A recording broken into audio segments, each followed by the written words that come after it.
I googled for like a pallbearer bird, but there wasn't really anything. There is a lot of pictures of emus for some reason, but I don't know. Let's see here. Thinking back, The Undertaker is my favorite wrestler.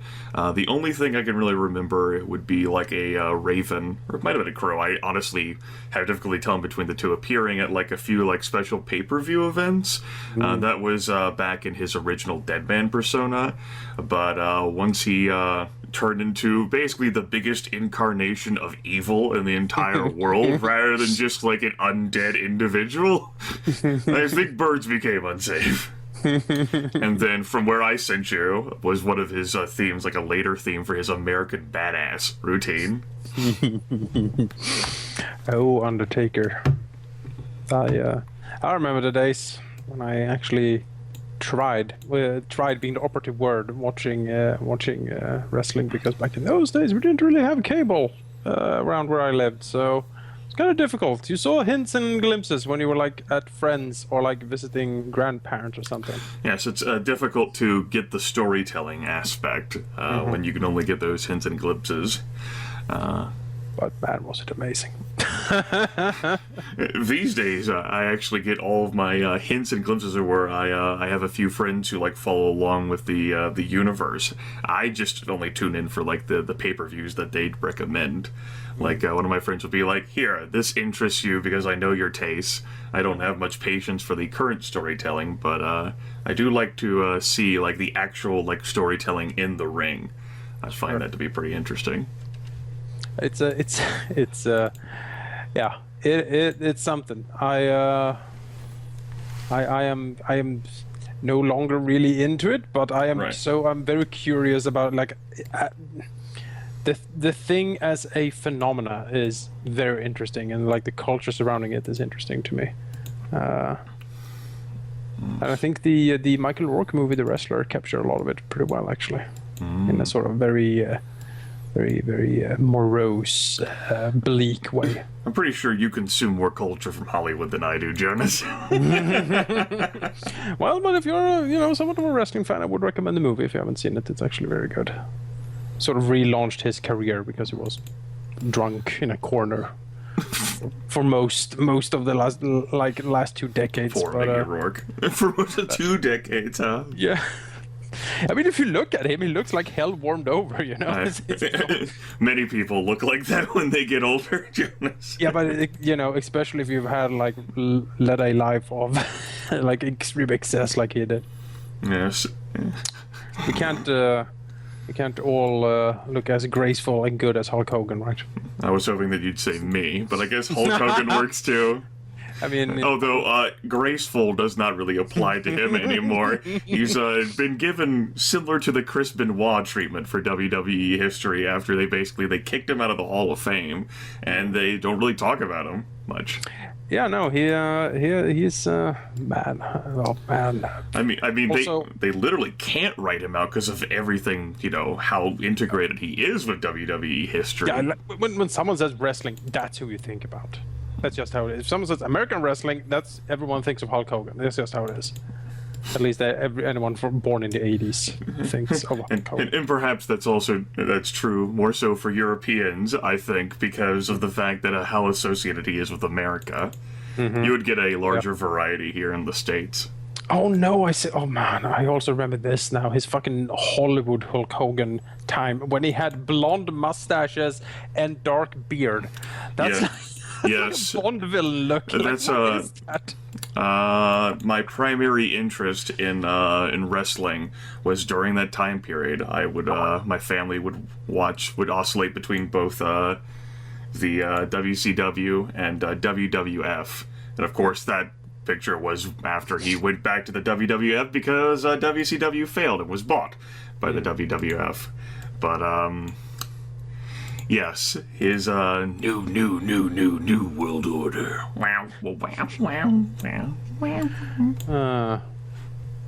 I also really like The Rock. I am very happy that he's doing action movies because I think he's very good in them.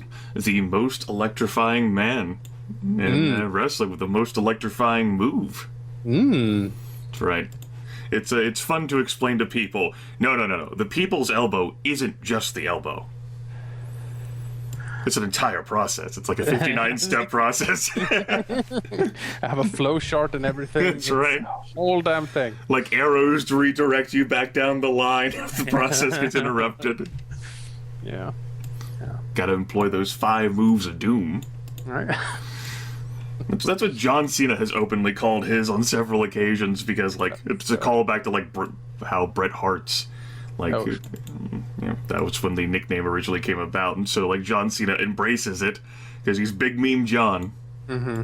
And that's around there is also where my sort of current knowledge sort of ends, is around, like, The Rock and John Cena, and, like, Jericho, for some reason. That dude has stuck in my mind. Well, I mean, how could you not? He breaks the walls down. Yeah, that freaking intro song of his. I remember I saw it once, and I'm like, this is so awesome and so awful at the same time.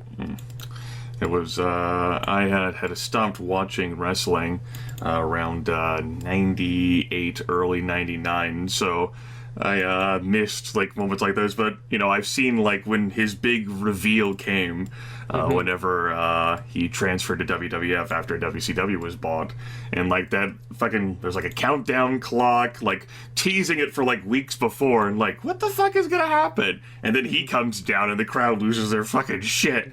Like, he's got, like, a flashing jacket, it's Chris Jericho! Oh my god. Oh, man. Yeah. And the song, oh my god! Yeah, that song was real. It's, It was visceral in a way that I can't quantify. That's certain. And that was the day of my first orgasm. I remember it clearly.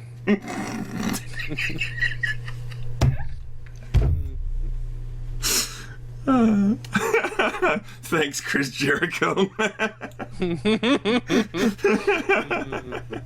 And then, like, someone once told me, "Oh, Brock Lesnar," and I took one look. I was like, "Nope." Nope.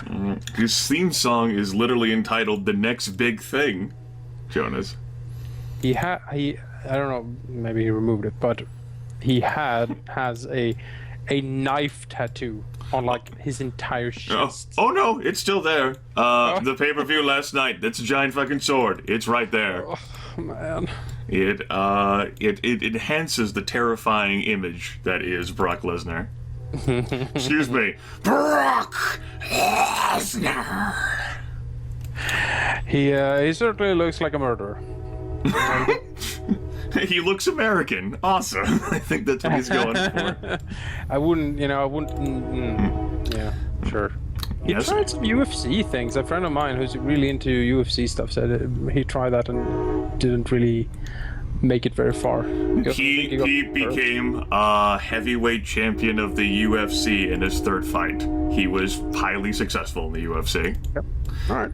He I forget exactly what the affliction or ailment was caused. Like, I can't even fucking, like, remember enough of it. Some medical, like, stupid fucking thing that basically derailed his UFC thing, and he thought about going back, but he decided to go back to WWE, where he's even scarier because, holy shit, he was a real athlete who fucking, like, beat the fuck out of people and broke arms in the UFC.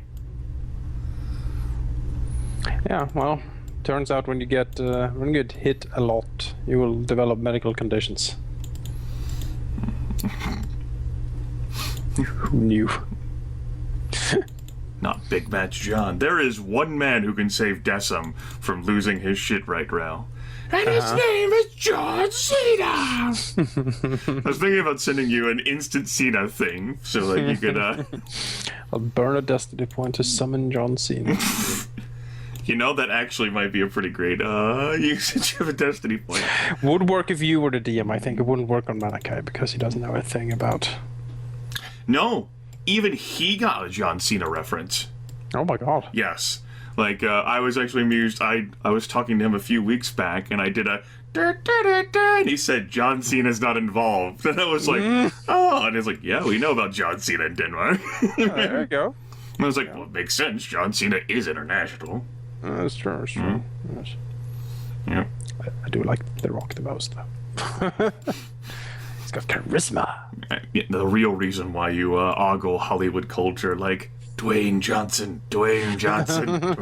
He's a good action star. I mean, he is amazing in those Fast and the Furious movies. That at this point are, I mean, they're not really. So I would put them on par with like the Marvel movies in cartooniness at this point. So when Fast and the Furious 23 comes out, they'll have CGI Dwayne Johnson too. There'll be like a robot version of him. That's like the UI of the car they're driving or something. Yeah, sure. It'll be like a Knight Rider. Although I don't much care for the franchise, my understanding might be that it won't continue because Paul Walker not being alive any longer. Yeah, that was very unfortunate. It's very unfortunate. But I was like, I can even only imagine how this was in the US. But like when I saw the sixth Fast and the Furious, at the end of that there is like a stinger, like a credit stinger, where where Jason Statham is revealed to be like the next big villain of this series, and like he has some interaction with like Vin Diesel and stuff at the end of that, and it's just like the whole fucking auditorium just screamed straight out like whoa. Like the cartooniness of that series is it's delightful. Right. Started out as some sort of. It's like there's two speeds to like strive for. Like if you could do like serious, but if you can't or won't do serious, go so far over the top, just so extreme. And to me it works better because the first movies, man, have they aged. My goodness, have they aged, because they tried to play it straight in those movies. They hadn't really. It wasn't until Tokyo Drift, the third movie, where they realized that wait a minute. The premise of this is so ludicrous. Who has also been in a star in those, by the way. But that we should lean into that more, and from there on, it's just great. It's just great. There's Jonas's hot take on Fast and Furious. That's right. Oh, steaming straight out of the oven. Yeah, don't call it steaming. That seems inappropriate for some reason. How does like steaming like affect your ludometer? Now a ludometer, on the other hand, that sounds like something I need to pay for. You know? You only get that on the pay sites. Yeah, exactly. Oh boy.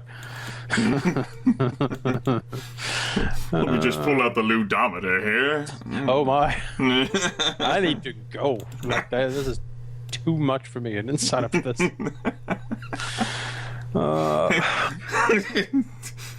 You can't just give this to me for free.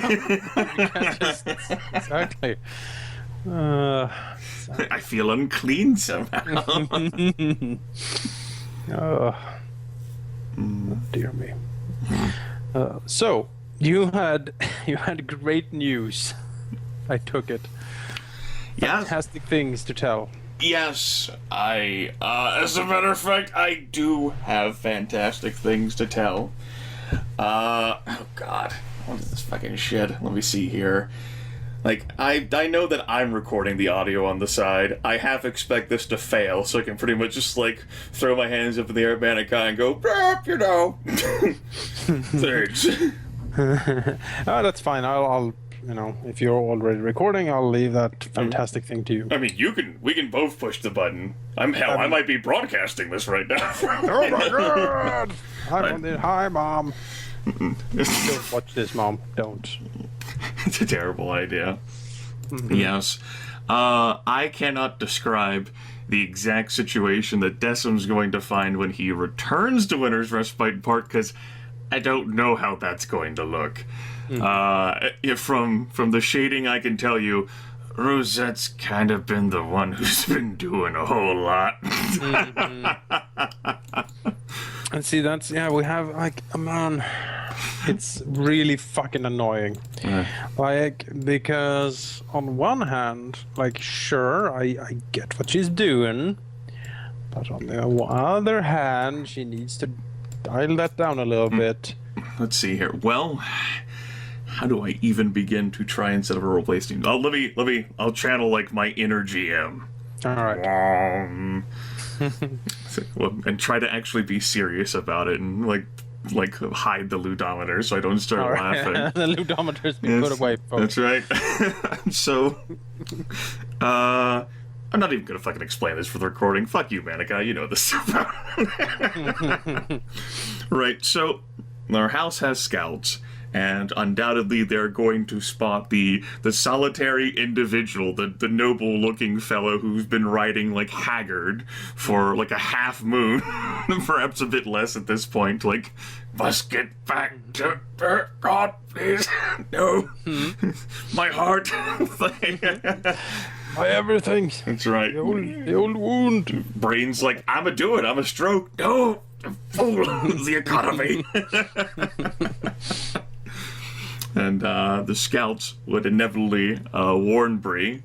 So when Decim returns into the castle, our lovely, wonderful thing, all alone, as he is, Bree, her body, well, let's not make one of those jokes. Her mind will be prepared. The gates will open. I know for sure that all of our soldiers will be there and ready and active in the courtyard, mustered, as was requested. I also know that Bree will have a very concerned and distraught look on her face as she eyes Decim squarely and notices there is a complete lack of other people, not to mention his, I imagine how he looks after basically riding. Yeah, he's not in the best condition. And that's also not his horse. No. Bree, to that point, will also be dressed up a bit in finery more suited for a noble lady, offered to take his horse back to the stable, and then basically offered to walk him to the hall to get some food for him, and then up to the council room so that he can sit down. Yeah, that would be something Decim would definitely agree to. Yes. And Bree is typically insensitive and largely uncaring of the plight of others, but she would prop her body, basically like to help walk Decim. What kind of foods does Decim like to eat, by the way? I hope it's peas, because I think we have a large quantity of peas. Peas? Okay, sure. Well, because Peasberry is the house that had its successful harvest, whereas Tarley and, Selmy and Ashford both failed in their harvests. Yeah. So, I think Bandakai said, like, the food you're largely going to have available to you is peas. He would eat peas. He's not picky at this point. I know. I personally, I find the smell of peas abhorrent. Well, you don't have to worry about that, because as it turns out, there would be some other food prepared by, and this is rare, the last time this happened was back in session 1, Bree herself. My goodness. We have some roasted chicken breast, a large loaf of honeyed bread, and several fried eggs. My God. Well, I think the Decim would be blink a little bit in his haggard state, be quite surprised, and probably mutter that he's not dying right now. So like a last meal, he appreciates the gesture, but but he will eat. He will probably summon whatever can be summoned up to the council room, which would be a Bree, definitely, because she is the main lady of the household now. We would say, like, you and I should talk individually. Yes, indeed. And the rest of the others will be informed probably after that. But yeah, he would eat. He would maybe wash off a little bit, get himself somewhat proper. Yes, I am sure Agatha has all kinds of wonderful stories to tell. Don't tell them right now. No, we're going to assume that Agatha is busy, like looking after like Nalia or some shit, because Nalia had her kid. She's preoccupied by female troubles. That's right. Wouldn't know anything about those. Neither would you, Manica. No. Who knows? But yeah, then we would definitely get up to the council room. Okay. and sit down. So let me see here. Try to channel my inner 12-year-old. Okay. Well, see. Bree's ice blue eyes give Decim a severely concerned look, seeing past his self-beautification, and pointedly looks to the left and right of him in the Count's room and says, "Uncle, I got your missive. What happened to the others?" Decim would grip his cane. You know, he's leaning heavily on the cane. Maybe the wound is hurting after riding so long. And he will say, "We certainly found some of what we were looking for in the inside the hall. Lots of foreigners and whatnot, but we also found our long-lost heir and your brother, Haylen." Bree says, "That's what you went there for, right?" Yes. We, it is a complicated matter. He sort of will shake his head. Suffice to say is that Haylen was somewhat different than we anticipated him to be. He is, as far as I could have been able to suss out, first of all, very pious. He reveres the gods above all else, and he is filled with some sort of holy purpose, which I have yet been unable to divine. I have also sadly been unable to speak to him, first because of a indisposition, and after that on the thorough insistence of Lanus, which I now, during my weeks riding back, think was a grave mistake. Bree says, "Okay, good. I had worried when you returned alone that... But Sir Cousin and Lanny are alive." He nods. As I left, both Lannis, Alaric, and Nima were alive and well. Bree smiles and says, "I know she was fine." And piety, I mean, that would appeal to the small folk, right? Does he know about the chapel we're gonna build? As far as I understood it, he was appalled that we hadn't done so before. Since, well, I wouldn't, you know the circumstances around this, of course, but he wouldn't. As I said, he is very pious, and as I gathered from him, he looks to Briyenn and says, "I am afraid, my dear niece, that there will be a lot of changes if and when he returns. He is a traditionalist, as far as I can determine. He certainly doesn't like me very much. He seems to have taken a shine to Lanus, but from what he told me," he sort of looks around, "there will be some severe trouble when he returns, I fear. He plans on returning, taking..." Wait, he would be lord of the house then, if he returned. He would be the official heir to the house. Bree scrutinizes. Unless he sort of looks over to Bree. Bree furrows her brows deeply. But what about Lanny and House Byronwood? There's some nods. Yes, if he returns and is accepted back in, then Laney's claim to the seat of the house would be significantly weaker.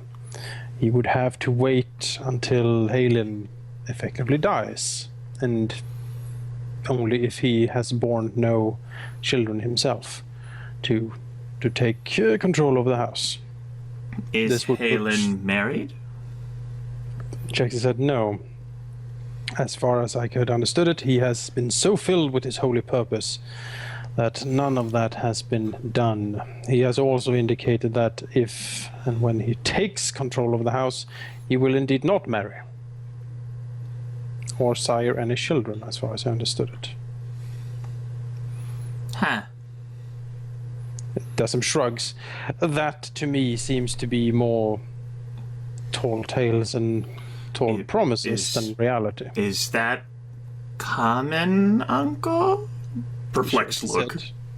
He shakes his head. That is incredibly uncommon. Anyone who would be filled up with such holy purpose would usually go out on some sort of holy mission, never to return, sail across the seas or go up north or something similar. But he, as far as I suspect, will want to return to turn our house into some sort of crusader force, almost. Doesn't the royal family have a bad attitude towards those, Uncle? They do. There is also the problem with the friends Haylen is keeping. He seems to be very good friends with the grandson of the dear Lord Peak. And that is also part of the troubles he will bring to our doorstep in, well, a week at the most. He will return. Oh no.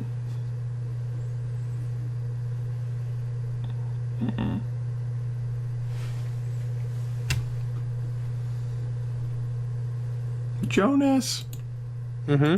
Oh, Hello. I think the storming here made our call quality, or at least my call quality, drop. It was a single tear rolled down my cheek at America. I pretty much heard it though.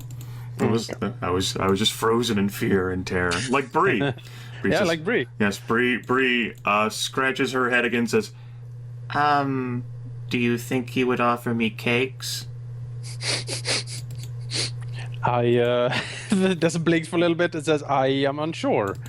I would imagine he sort of thinks back. Since Malika is not here, I can't really ask him what Desmond would know of the grandson of Peak. But as far as I know, he's not as wrathful as his grandfather. But okay. He is still a Peak. Okay, well, I don't think Gormy was actually meant to. I don't think he was really offering me cakes anyway. No, I don't think so. But would he lie to me about offering? Well, I know that our family and the Peaks have had a great deal of trouble in the past. This could end the trouble?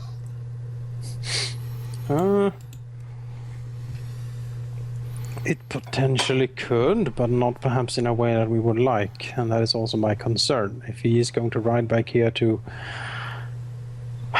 reclaim his seat at the house with the backing of Peak military forces, then it looks awful lot like an occupation to me. I don't know why we need the Peak Knights anyway. I mean, the Lordmen are gone. And the monster terrorizing the small folk here is gone, so I don't see why we would need them. Indeed, we would not. He wants them, because for some reason he thinks that will enforce his claim. I am not sure how he has gotten that into his mind, that riding up to our gates with knights of our arch enemy is a good idea, but somehow that is his conviction. And he is ever so pious about it. He doesn't want to say with, obvious disdain in the voice. So, how does this work, Uncle? Father is here, and you are here, but our heir to the house will be outside the gate. And so will Lanny, and they might have Peak Knights, and we have our men. How does that work? Desmond shakes his head. I am afraid I don't exactly know how it works. My hope, my fervent hope, is that Lannis somehow can convince Haylen to leave the Knights and actually do not come up to our gates armed for combat like he would be, and with enemies in tow. If he cannot do that, and I am somewhat skeptical, because Laney seemed to be very taken in by Haylen's grand speeches and grand promises of destiny and faith and gods and such. Then we have a problem, as you say. Lord Aaron is still Lord of the House, and he is inside the castle. In my opinion, we inside the castle would have the upper hand for that reason, and also for the reason that if the Peak Knights are there, we have veterans. The soldiers know that the Peaks are the enemy. But Bree looks away, perhaps like in a decorative painting that Decim has made for the council room for the occasion, and then back for the occasion, for any sort of occasion involving doom. Looks back at Decim. But the soldiers couldn't very well attack Haylen and Lanny, right? I mean... No, they would attack the Peak Knights, if it came to it. We cannot allow the Peak Knights to enter the castle. It is simply unacceptable. I am loath to even suffer them on our lands, uninvited, like they are. Well, I think they'd be more invited than Gormy was whenever he rode in. We're gonna have the that vote for the Marcher Lords here too, right? Because it was declared here. Does some shivers. Yes. When the good Lord Peak returns, that will be a completely different headache. But yes, you're correct. That's in 3 moons, maybe less. And the deliciousness of the situation is also that it is very risky to attack the knights outside, because among those knights are indeed Gormy Peak's grandson. If he were to be harmed, or worse, killed, it would mean outright war with the Peaks. I have difficulty remembering my history at times, Uncle, but memory serves that last one didn't go very well. No, it did not. It has taken me all of this time to get the house back from that abyss that we were thrown towards. How could Lanny... He has the sword, he has the wife, he... is this... She frowns bitterly. He is a craven. Doesn't show. Slowly shakes it. I do not know what has happened to Lanny. When I spoke to him, he was certainly not his craven self towards me, which I suppose point to him. I was certainly impressed by that, but the problem is that he has chosen to take a stand on an issue that will gravely harm our house if it is not handled with the utmost delicacy, which at this point it is not. Bree furrows her brow, trying to concentrate and focus and grasp these things. I mean, he's running away from being Lord. But he is also at this point selling us out to one of our most bitter enemies. For whatever Haylen might be, for whatever name it might be attached to him, he is a stranger to us. Maybe he's found the gods too? It does some shivers visibly. Perhaps. Maybe we should get Galt in here. I think he's the closest thing to a sept we have. I fear that this would mostly upset the good Galt's feelings on the matter. It is not that easy, sadly. The Haylen is filled with his purpose. He has chosen to enact this purpose by allying with the grandson of Gormy Peak and using his forces to stake his claim. That is the fact of it. He is pious, which also means that he is most likely quite traditionalist. And I also think that a lot of the changes that has happened with the house in the recent times might not be that easy to continue happening if this Changes like Nima? changes like Nima, changes like Rosette. Bree frowns. Rosette it has come to my attention, done things to make Respite more like her home. Bree, opens her mouth slowly and... Yeah, about that, Uncle. Yes. So you've been gone for a moon, and I am very glad that at least you are back home, because, Bree looks very nervous. Whenever I said I'd stay behind, I did not think that, ruling is hard. There's some snorts. Yes, it is. And? So, the small folk were being terrorized. Disappearances. This went on for several days. I lost track of the exact number. And the people were starting to panic. Because you had left, and Lanny had left, and Sarah Cousin had left, and Rosette, the snake, was here, and the Dornish soldiers were here, and they had started to blame the Dorns for their problems.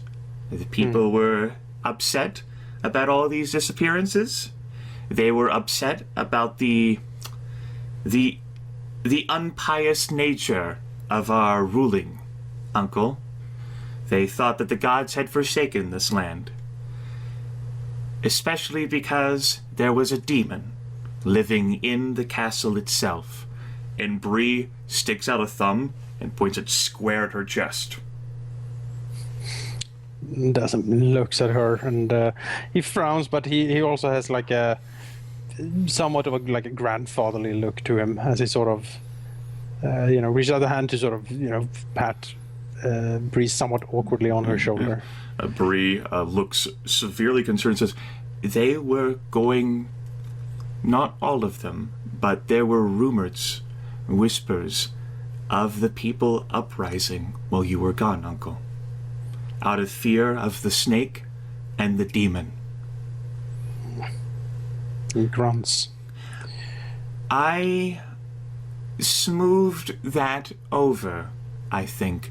I have not heard anything like that since I made those initial discoveries, Uncle. I took a few drastic steps. I did not use the house's own wealth for that. I had plenty of coins left over from when I punched people in the tournament. And I managed to ease that, I think, Uncle. For a time, I don't think they even consider me a demon. I think that's an improvement. He nods. I would think so. Let's see here. Bree would note in part how she ended up doing that. Because she was afraid that both the common folk and the guards might try something. Because Bree has not really treated the guards well. No. No, she hasn't. No. So she had the Restless and the Rangers and groups of 10 sifting through Caladan lands to visit each farmstead, where they told each family that their lord has need of able-bodied women of any age to help clean the tournament grounds and prepare the castle for winter, a process that will take an entire moon. Each family was paid 15 silver stags for every able-bodied woman that they could spare to be escorted back to Winter's Respite. By the 7. And then, afterwards, Bree offered every soldier of the Restless and the Rangers, all 200 of them total, 21 silver stags each. That's a total of 20 gold dragons for their tireless efforts in service of my father, especially as winter covers the land. And told them the Westerosi equivalent of go on vacation, which effectively meant that instead of just staying in the barracks all the time, they went to the castle town and they went to bars and taverns and shit. Many of them lingered around the castle area because, as Bree would tell it, I think they were afraid I was trying to trick them, Uncle, and that when you got back, you would be sorely displeased at them. But there was so much talk and rumor of burning and the demon and the snake that wasn't quite sure who might be involved. There was that whenever we got that sack of stuff from the Lornmen involving House Selmy, there was like a crudely drawn map of the layout of our house, and I did not know what any of them might try. Perhaps a few of them may have been sympathizers with Haylen, or at least anti-demons. Whatever those are. Does some nods slowly. That is troubling, but I think you handled it as well as anyone could have done, honestly. If there is a growing discontent with the lack of faith on our lands, trails off a little bit. Well, the Lordmen are gone, but that is something that Haylen could indeed use to great effect. Yes, I also think that me participating in the tournament severely worsened that. I did not consider being a demon, although I'm not exactly sure what that is. I had Galt try to explain it to me. I do not think that is true, but I think the small folk like to believe many things, Uncle. It is because you are different, Bree, and they fear what they do not understand. It is as it has always been, sadly. Yes, so there was the matter of disappearances too, Uncle. The small folk disappearing, could never really keep track of that. Many of them would just vanish off into the night, and not even the small folk could give me a straight answer. But the most conclusive thing happened when 3 of our own guards out on patrol were ambushed in the night. They had not had the opportunity to draw their weapons. No blood was on those weapons. They had been taken by total surprise in the night. Their bodies were cut open, and their organs, that's what Maester Cole calls them, their organs were ripped out of their still living bodies. There's some grimaces. Some sort of... he frowns. I struggle to know what could have caused something like that. I didn't know either, Uncle. I looked around the ambush site, thinking that how could any of them catch our men or how could any ambusher like the Lornmen catch our men by surprise so totally, so that not even weapons were drawn?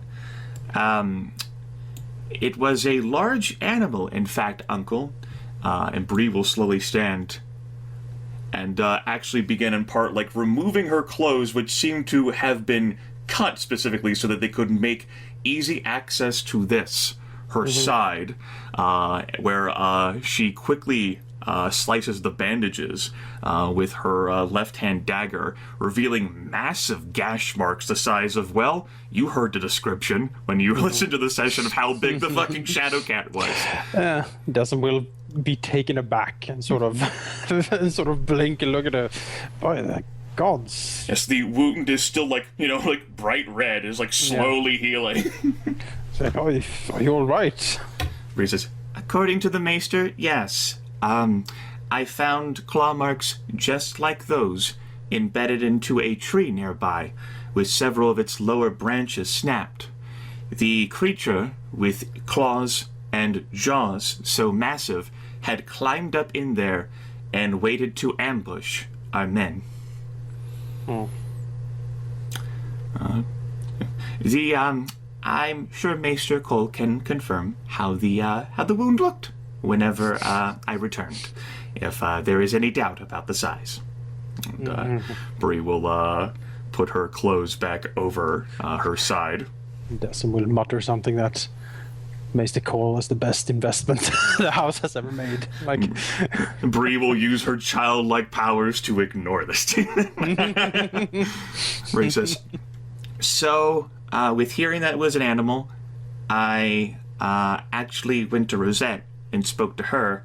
There's plenty of Dornish monstrosities and creatures, and she's proved an able tracker and familiar with the wilderness, although not so much here. And I brought her to the site and showed it to her. It seemed that the creature had the knowledge to know how dependent we are on light at night, Uncle, and had voluntarily extinguished the torches that the guards had been carrying to ensure that they could not see it. So we devised a plan. Let me think of like some sort of like creative name here. Thomas Grayson's dead. He's like one of the guards. But we had a plan all the same. Rosette and I and Guard, one of our loyal soldiers, well, I had decided in particular that I needed to resolve the problem, Uncle. This was obviously upsetting the people. It was targeting... We still don't know how many it killed and devoured. Only that it was at least 3 of our guards, whom we do pay and clothe and feed and rely on to keep us safe. And so I had to do my duty for the house. And in this particular case, it was walking down one of our small roads where the ambush took place at night with only the light of the torch. And at the last second, ensuring that the torch did not go out.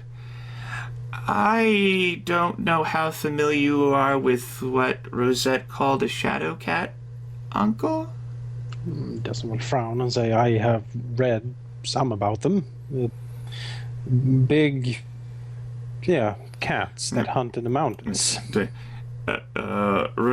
Bree furrows her brows as she struggles for a way to convey this, and stretches out her arm span as wide as she can go and says, bigger than Hugo. Doesn't blinks. What? Bigger than Hugo. I didn't think that was possible. Needed, took most of the night to kill it, Uncle. You did this yourself? Rosette went with me, but, she, something happened to her that night, Uncle. She looked at me weird. She said that shadow cats don't grow that big. I don't know. Bree shrugs, clearly still not getting, like, the import of, like, how Rosette's freaked out and says, it was a monster, a beast. And even though it was even bigger than Hugo, it was threatening our household. So I killed it. It took a while, but... Bree shrugs and, like, sputters out, like... I am... For once, I am quite lost for words, I must say. I don't know how you have become so incredibly skilled at fighting, Bree, but I suppose at this point I am happy for it. Nima. She should give her a raise, I suppose. Nima. And, I mean, being kidnapped helped. I need to learn how to protect myself without a weapon, Uncle. Desmond smiles. Perhaps, but there have been many young girls kidnapped in the marshes for many, many years, and I dare say, Bree, that you are quite unique. Unique like a demon, Uncle? Unique like my favorite niece. I think I am the only one? Oh, no, I suppose there's Nalia and, Caladan. Desmond will wink at her. But you just met... Oh, Nalia had her child. Oh, Boy, I hear. I haven't really seen it. Been busy. he nods. Well, that is good. Now, if only Rosette can become pregnant. Bree says, From what you said, that... Well, I mean... Decim's face will darken as he remembers. Yes. Bree says, So, there was... That happened. You know how Maester Cole is whenever you've been hurt. You're stuck in bed. And, I am not entirely sure what Rosette did while I was, well, what's the word? The polite, stupid word. Indisposed? you can imagine, like, the finger quotes that she's not giving them. She, had her own plans, while, the family was gone, Uncle. She wanted to take the opportunity to impose even more of her, I guess, life, while all of you were gone, because, I mean, there's your Agatha, and there's Maester Cole, but he doesn't really care, and there's me, but how am I gonna stop her? Well, I mean, how would I stop her in a way that didn't get me in trouble? Desmond grunts. Rosette has become very bold for someone who has not really provided too much to the house as of yet. There was the turn of the field. She is presuming too much. And part of my efforts in ensuring there was no uprising was trying to control how that went, Uncle. She had in her mind the idea to create a fighting force of all women to protect the house in these troubled times. And she is severely keen on the idea of giving all these women spears, the small folk, and armor, so that they can fight as infantry alongside our archers and garrison. Desmond has a look that you probably can't really place. He seems conflicted at this. And she and Alian Sand, the commander of those spears, have been working so terribly to train these peasants whom, as you very well know, are absolutely horrendous at fighting, and for good reason, because that is their place. And my understanding is that it will take several more moons, which I warned about, which was part of the way I tried to control this matter, that there is no way you can comprehensively raise a fighting force in time for someone to come back, because there is no way in the Seven that this will happen right now. This needs to be a slow process. You can't just raise a fighting force of women. And if the moment that the peasantry and the small folk hear about that, then yeah, they're going to be even angrier. Like, oh yeah, or I know that much. And not to mention that we will become somewhat of a laughingstock to our neighbors in a situation where our political credibility is of the utmost importance with the election and everything. Yes. I personally tried to channel her into just teaching the women more practical means of defending themselves against supposed ambushers, because the Lornmen might have come back.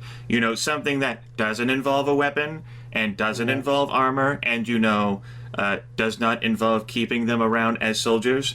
And but I mean, as part of bringing all of the women here, they were right here in the castle, Uncle, and then I was injured, and I mean, I paid to feed all of them. I paid pretty good. There's a gift basket, by the way, Uncle. Doesn't Blake's she actually well, where is it? And she'll look down under the table, and yes, for her efforts basically for making all of the people happy. Basically, Bree bought so much food. The local establishment was pretty much drained dry of anything like eatable or drinkable from like all of the guards going in and buying stuff too. And so he sent a basket of flowers to the keep to thank the lords of Caladan for their generous actions. The flowers by this point, well, Bree says that she has done her best to like maintain them, but they have been around for over a half moon now. Sure. And she doesn't have a green thumb. Yes, an entire basket of flowers. And Bree said, that's not too bad, you know. If the tavern keeper likes you, that's helps. Yes. So I ensured that nothing was taken out of the house's coffers, Uncle. I am responsible with my money. Yes, that's the word. And I basically, well, again, she shrugs. I don't exactly know what she and that alien Sand got up to while I was wounded. I suppose I will have to talk to Agatha and Maester Cole about some of that then. I'm very confident that Agatha will have many things to say. Yes, yes. I would imagine so. Bree looks a little wide-eyed and concerned. Doesn't look stern. And then it says anything else that has happened or arrived except a gift basket and maybe an uprising. No. I think the gift basket and the uprising and the monster bigger than Hugo. I think that's about it. She scratches her head. She'll also go over like a little like expenses thing, like basically for like herself. She put 21 gold dragons on guards, basically 20 gold dragons on like the women, and that wasn't just like that was the women. And then she spent an extra 12 gold dragons and 180 silver stags feeding and housing all of the women.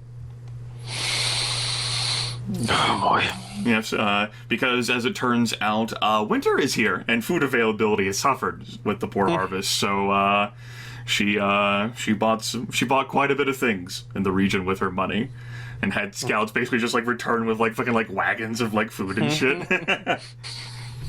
And then she'll say that she used a few things to like try and basically like get into Rosette's head, like a few gifts. She learned about that process because of what you gave me, Uncle, and I realized that would be a great tool to try and get into Rosette's head to ensure that, well, I might be able to influence her. Oh, she, was really weird. She hasn't been sleeping well, Uncle. She's been having nightmares.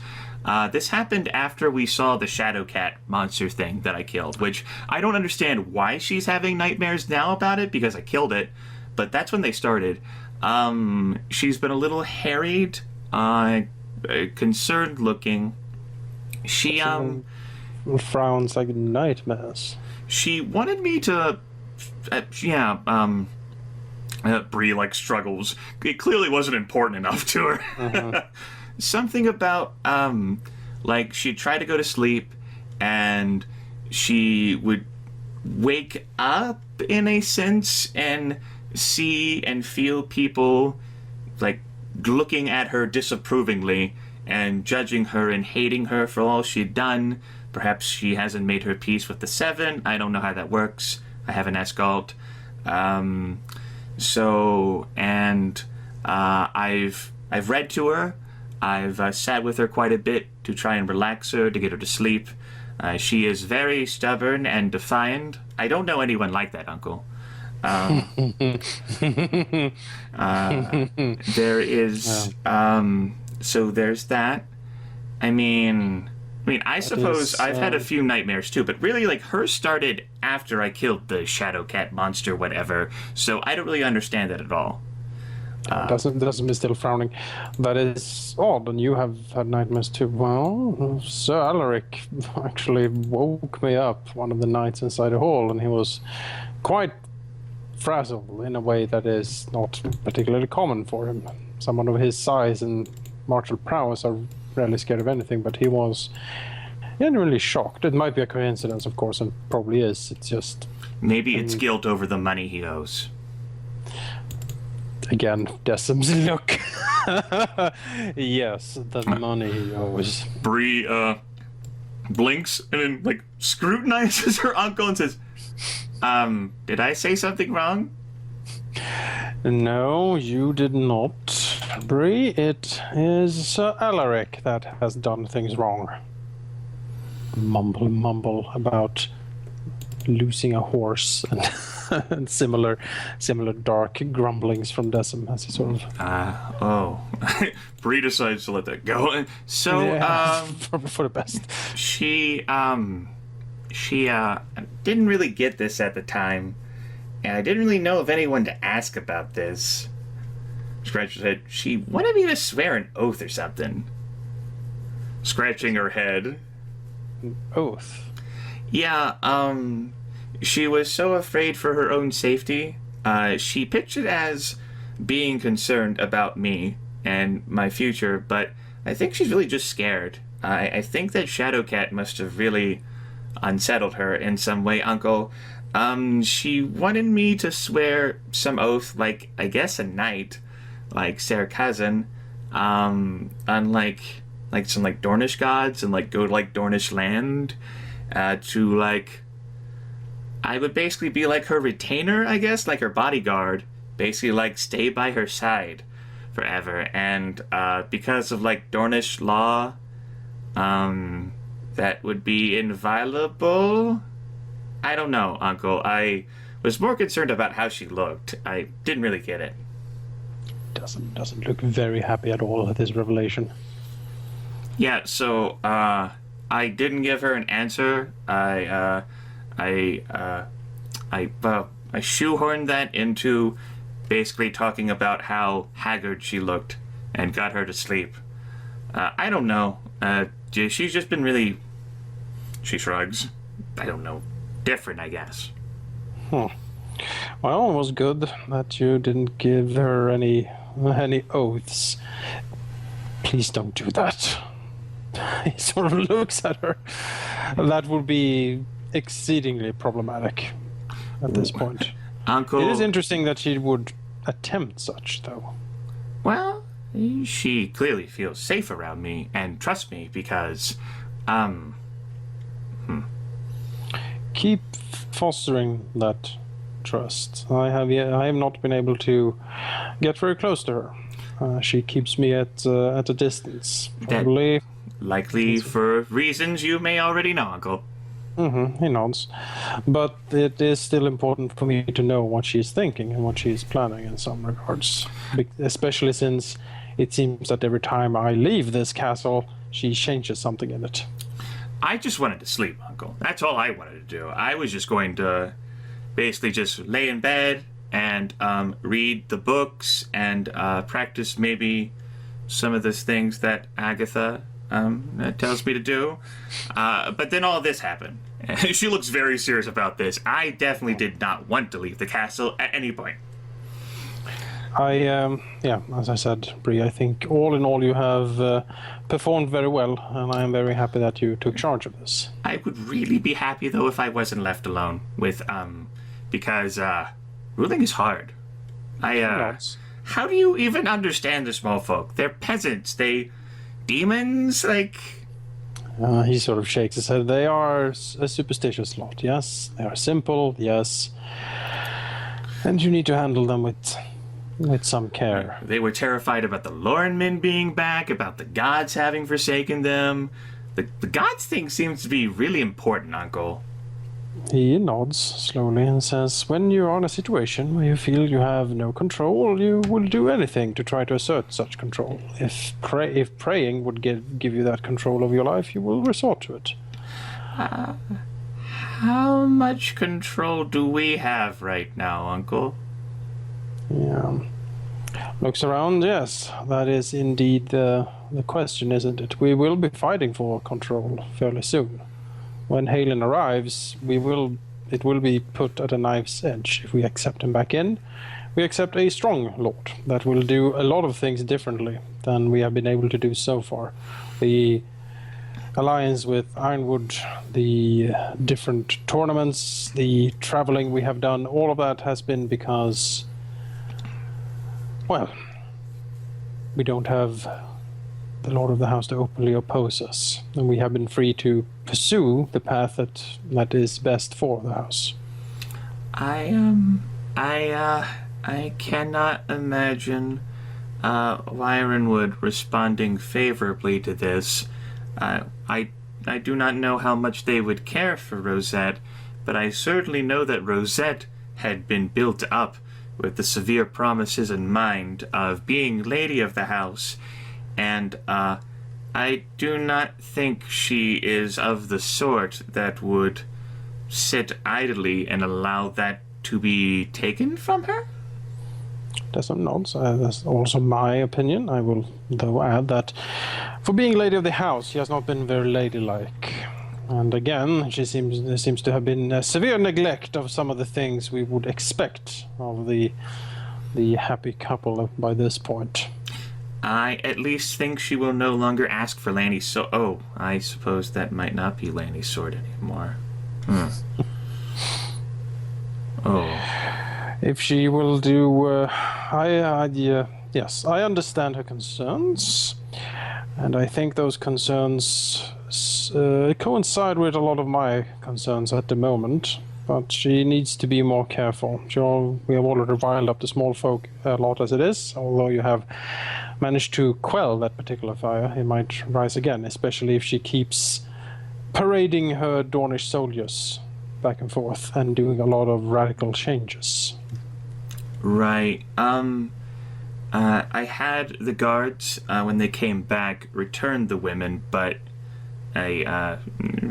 she shrugs helplessly. I have no idea what happened while I was... And she and Ollie and Sand and the spears that have been lended to us from House Ironwood and their generosity, I am not entirely sure what they have done in our lands. No, and I intend to try to find that out. It might be a point also when those spears either need to swear to the house, as they should, or leave. If you are going to talk to her or anyone from the group, their group, could you maybe not mention all of the things I have told you? It might really harm my ability to keep track of Rosette, Uncle, if she then thinks I will tell you what she tells me. He nods. Indeed, I am fairly good at keeping secrets, I believe. Bree nods emphatically. And so this will stay between us. Great. I'm sure Sarah Cousin stayed behind for Lanny. Where's Nima? Also stayed behind for Lanny. I gave her a few instructions, and I expect her to return, if not with the group, shortly after the group arrives. Okay. Is she dance instructing? She might be.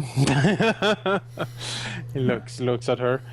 Or she might be preparing for a big performance. Oh, well, Nima likes performances. Yes, that is my hope. Hopefully it will be a performance without a hitch, and perhaps it will not be a performance at all. It all comes down to exactly what Lannis and Haylen can... what Lannis can make Haylen do, or if he can make him see reason. Or, if it is as I fear in my darkest moments, that we have lost Lannis to Haylen and his vague promises of great and divine purpose. Bree looks very worried. What would that mean, Uncle? And that would mean that Lannis would willingly step down from his claim to the seat of the house. We would get Haylen, who would... in my estimate, vouch for Peak in the election, and thus ruin our house's reputation in the marshes, clamp down on all the changes we have made for the better in this house, and also throw us into the maw of the bitter steel, who is returning, I am told, on ships bought by marrying the princess of Tyrosh. Bree gives a puzzled, I don't get it look. Desmond looks at her. Bottom line, ruling is hard. Oh. She nods, clearly, like, empathizing. She gets it. So, I mean, if you think Lanny has been like poisoned or drugged, you said that he reacted differently to you. He has been acting very strangely. I am not sure what to make of it. Yeah, he thinks. Yes, it is odd. If I didn't know any better, I would say that he has become religious. I think he has prayed before to the Seven and the... I mean, I've prayed. Galt has tried to teach me some things, and I mean the Seven, Uncle. And does sort of blinks a little bit and nods. Says, yes, it's good. Of course, you should venerate the Seven and all that. But there was something off about him. Something. You are too young to have experienced it, Bree. But when you are as old as me, sometimes you meet those people, those really pious, those with real conviction and zeal, and you realize that they are, for all of the mild smiles and praises of what is good and what is right, they are actually among the most unreasonable people you can find. He sort of looks out the window. I don't know if I even can talk to Haylen without him attacking me. My reputation with him seems to be very low. And even so, I am not even sure that my words would affect him. If he is so filled with assurances and surety that what he's doing is right and has somehow convinced Lanus of it, they might try to kill me. Bree, at that moment, she will lift up her fist and punch the table and say, "No!"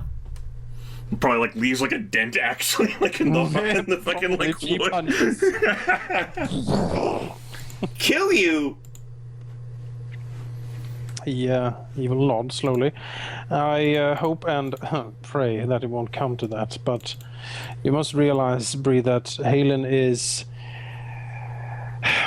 He is an opposite of a kind that we have not had in this house. He will see things differently and he will do things differently to this house that is simply unacceptable. I am obliged, I am bound by my own honor to oppose these changes. We cannot give in. We cannot throw ourselves in at the mercy of our enemies like this. We must simply fight this. It is what it is.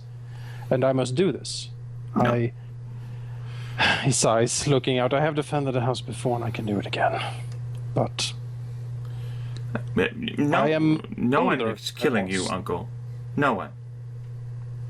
He looks back at her and smiles slightly. I am getting old, Bree. I will die sooner or later, and if I am to perish defending the house, then at least it was for a purpose.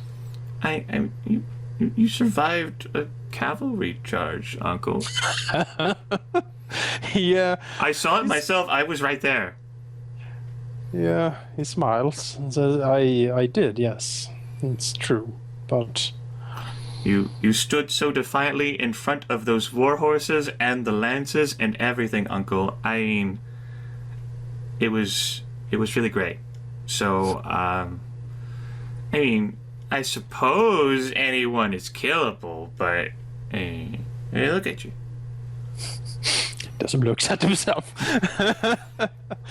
Yes, well, I am happy that you will not throw me to the wolves, as you were, Bree. I clearly got my toughness from you, even though you are not my father. Ha! Makes a guffawing sound. And Lanny clearly got his mental infirmness from And then, like, Bree, like, stops talking, and she frowns deeply. Again. Yes. We will see what happens, Bree, but we must be prepared to take action if it is needed. I must be, at least. I am. Maybe I can convince Lenny. I mean, he's running away from his destiny. Even though he stood up to you, it's like he's hiding. And how could he? I mean, Rosette and House Wyronwood and the Peaks. And the Peaks, yes, and the election and the Bittersteel, all of this, he is acting irrationally in a way I simply don't understand. I mean, how could he approve of someone who wants to kill you, Uncle? I mean, did you upset him in some way? Some things. I don't know. I don't believe I have. I have tried to be supportive of him and try to help him the best I can. Maybe he's resentful of all the times he was told to be less of a coward, and so he's doing it in a terrible way, Uncle. Desmond nods slightly and says, I have considered it, that this is some sort of ill-fated and poorly aimed attempt at a rebellion against a parent. Since he can't rebel against, well, Lord Aaron, he has substituted him for me, and is doing this to, well, in spite, perhaps. Lanny? Spite? Like, Bree looks really puzzled now. I didn't think he could do that, Uncle. I don't even think he's... I've never really heard him be angry much, Uncle. Even with the whole scar in his neck. My hope is that he simply has not thought this through properly, and when we talk to him again, he will see the reason of this, and we can somehow solve this problem we have before us. But we won't see him again until he's with at least Haylen. Yes. If not the Knights. As I see it, we have a few solutions that perhaps could work. Hopefully Haylen does not show up with an entourage of Peak Knights, because that would certainly compound the problem quite a bit. Especially if it's the heir of House Peak. Is Gormian the younger the heir of House Peak? He is... actually, I'm unsure if Yes. Gormy... he has... I do believe he is. Manikai did say yeah. Yeah, okay. Then yes, he is. Oh. Yes, you do. You do realize the problem here. We might be harder to kill him. Yes, if it comes to it, and violence is the only solution, we would need to not kill the grandson of Gormy Peak. Well, the House Peak took Haylen hostage, so we take his heir hostage. There we go. Vengeance. That would certainly be very poetic, and that might be what we have to do. But if we kill him, well, then Peak will simply attack. And that would be disastrous. It would be better to take him hostage, to hold him as a bargaining chip, or if that is not possible, at least let him go without any mortal wounds. The rest of the knights, he sort of shrugs. They're soldiers, they die in war. Unfortunate, but that's that. The main attempt would... We simply must try to ensure the sanctity of the house. We cannot let it be sold out to Peak, which is, again, seemed to be what Haylen is planning. I don't know, since I was refused to speak with him. Hopefully this can be resolved when they actually arrive, and we can sit down and have a proper discussion about this. Might be difficult to have a proper discussion if there's a castle gate separating us, Uncle. Yes. Yeah, I can go out there and try to talk. Maybe I can talk some sense into Lanny. Remind him of his family and his wife. Yes, there would need to be some sort of council. Perhaps we can indeed set up on a more neutral ground, which was my thought. We don't need to let the potential enemy into the castle, but we do not need to stand up on the parapets and be shouting down to them. That is no way to hold a conversation after all. Uncle, I mean, it can't be that many knights. They all can't suddenly fit through the gate. Could surround the knights in the courtyard. With all of the archers we have, not even the knights and their horses could survive that. Might be better to invite them into the castle. Gets them closer. Nod slowly, I suppose it would. It's just the symbolism is sort of grits his teeth a little bit, but yes, I hear what you're saying. Plenty of symbolism and a bunch of bows being pointed at you, Uncle. And halberds. Have you seen those halberds? No, I've seen those halberds. And, I mean, horses can't be so much of a threat when they're all bunched up together, or at least, so Evren, Sarah Kazan's son, told me, some time ago.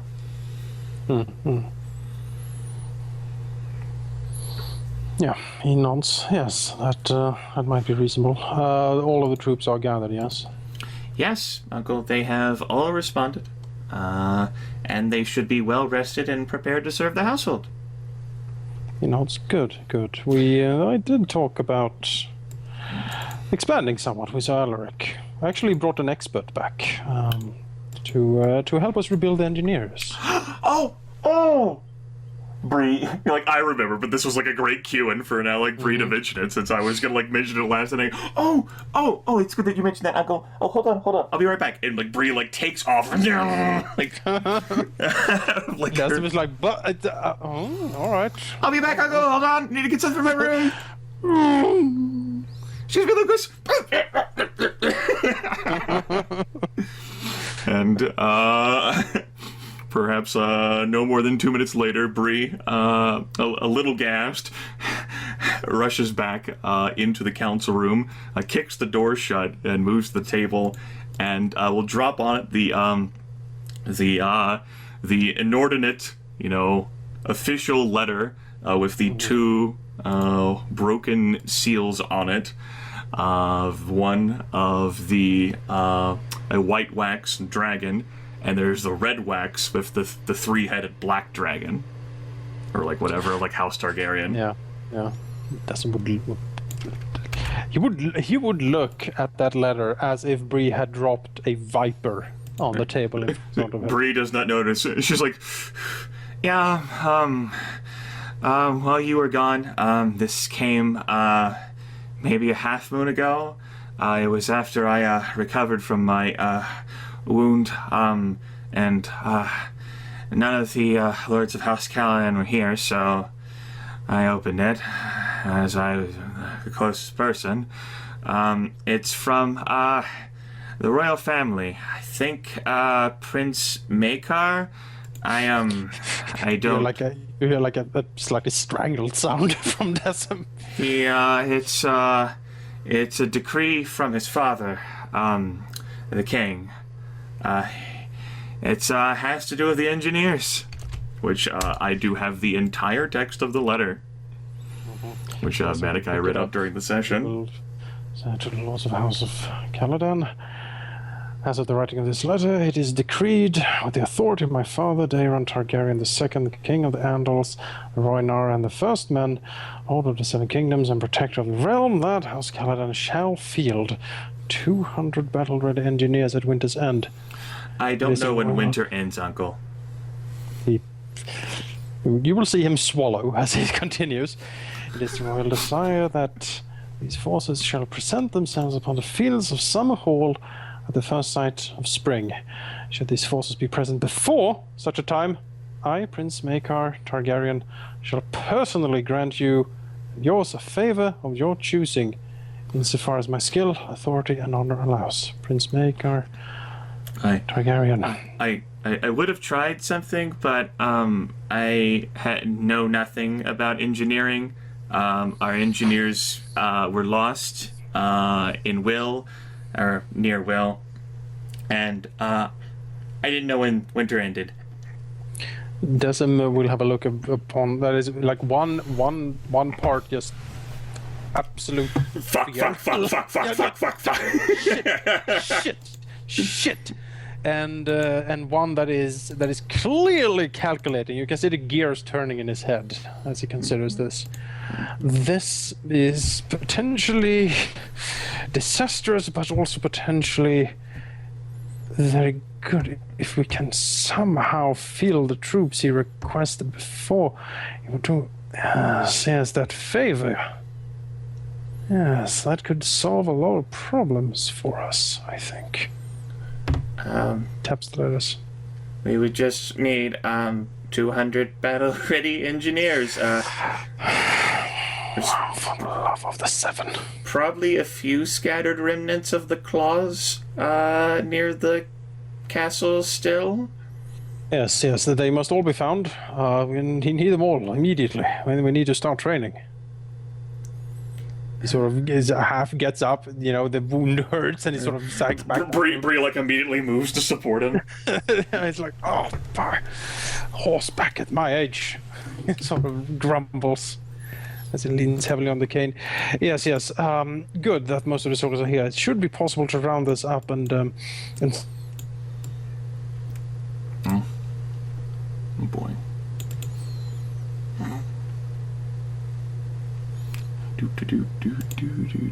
Hello? Yep. Oh, okay. All right, I heard that. Sir, cousin, I suppose, and the veterans too. Our courtyard is already crammed full of our soldiers, though. I suppose the tournament field could be where they're trained. I don't really know. Yes, good. There will be facilities, or remnants at least, of some facilities there too. They could work as housing for the training and the camps. That should work, yes. When does winter end, Uncle? He thinks. I would need to have a talk with Maester Cole to be certain, but we don't have much time. Oh, but enough time. Maybe. Oh. Depends on the training, I suppose. We can field the number of knights probably, or the forces probably, but it won't be. It won't be as in the old days, probably. We'll see. Yes, good that you told me about this. I'm somewhat shocked about many things, but he sort of. Yeah, he seems obviously frazzled by official decree of the Iron Throne. Right, we want your fucking engineers. Yeah, you will supply this or else. I mean, maybe the royal family would understand if, how to speak, bandit?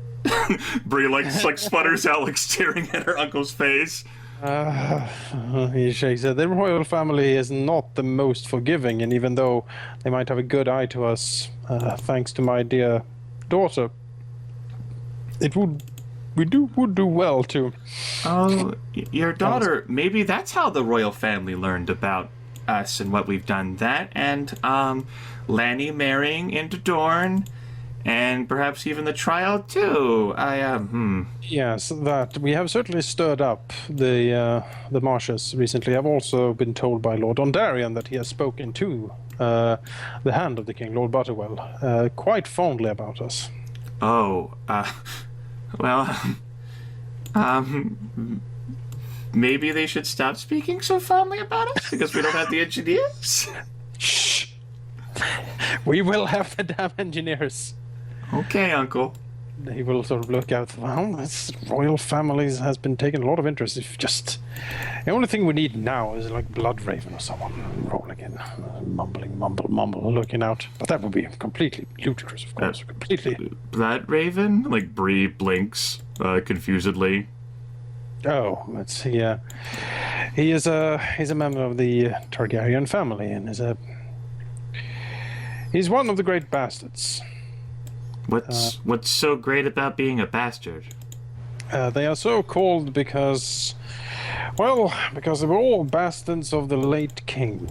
And he legitimized. Oh, I remember using that argument on one of the Trant boys. Right. He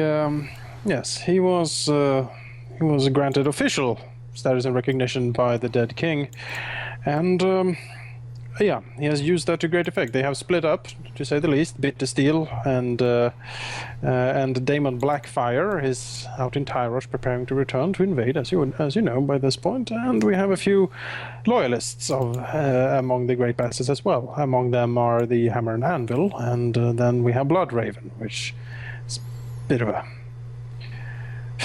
bit of a mysterious figure.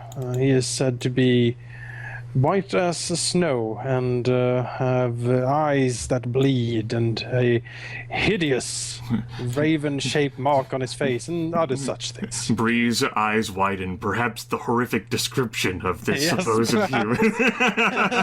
Perhaps indeed. Bree's basically hoping that he's so worried about all these other things he won't pay attention to Bree. Yeah. Wait a minute. Don't you tell me that. Then he would die. I know, like, that Bree's like, I don't think he needs to hear about that right now. And that he is some sort of sorcerer and whatnot. He shrugs. Sorcerer, like the Trants? Something to that effect, as far as I understand it. He has a lot to do with animals, however, while Lord Trant is studying magics that would, he looks over to Bree, give you nightmares, I believe. Oh, I already have enough of those.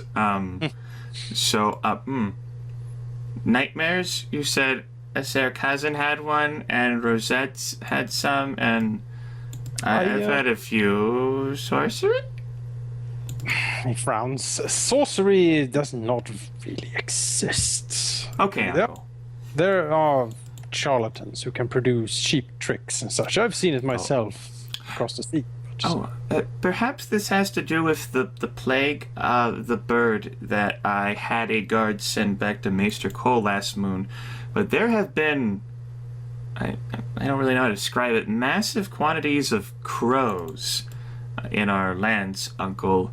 In the forest, they have been flying west, I think. Hundreds and hundreds of them, Uncle. I thought maybe they were fleeing the Shadowcat thing, or they're fleeing the plague, or I don't really know. Maybe they might fly in winter? Desmond would look frowning, looking over to Kvalar, who would probably just frown back at this sort of... Oh, yeah!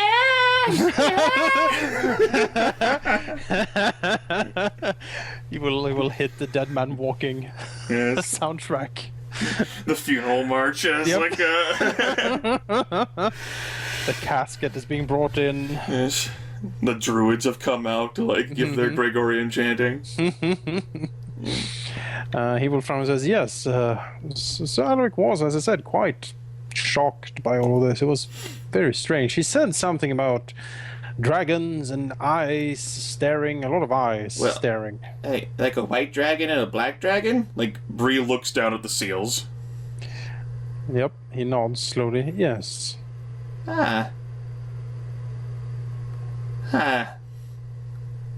Glory to the Seven?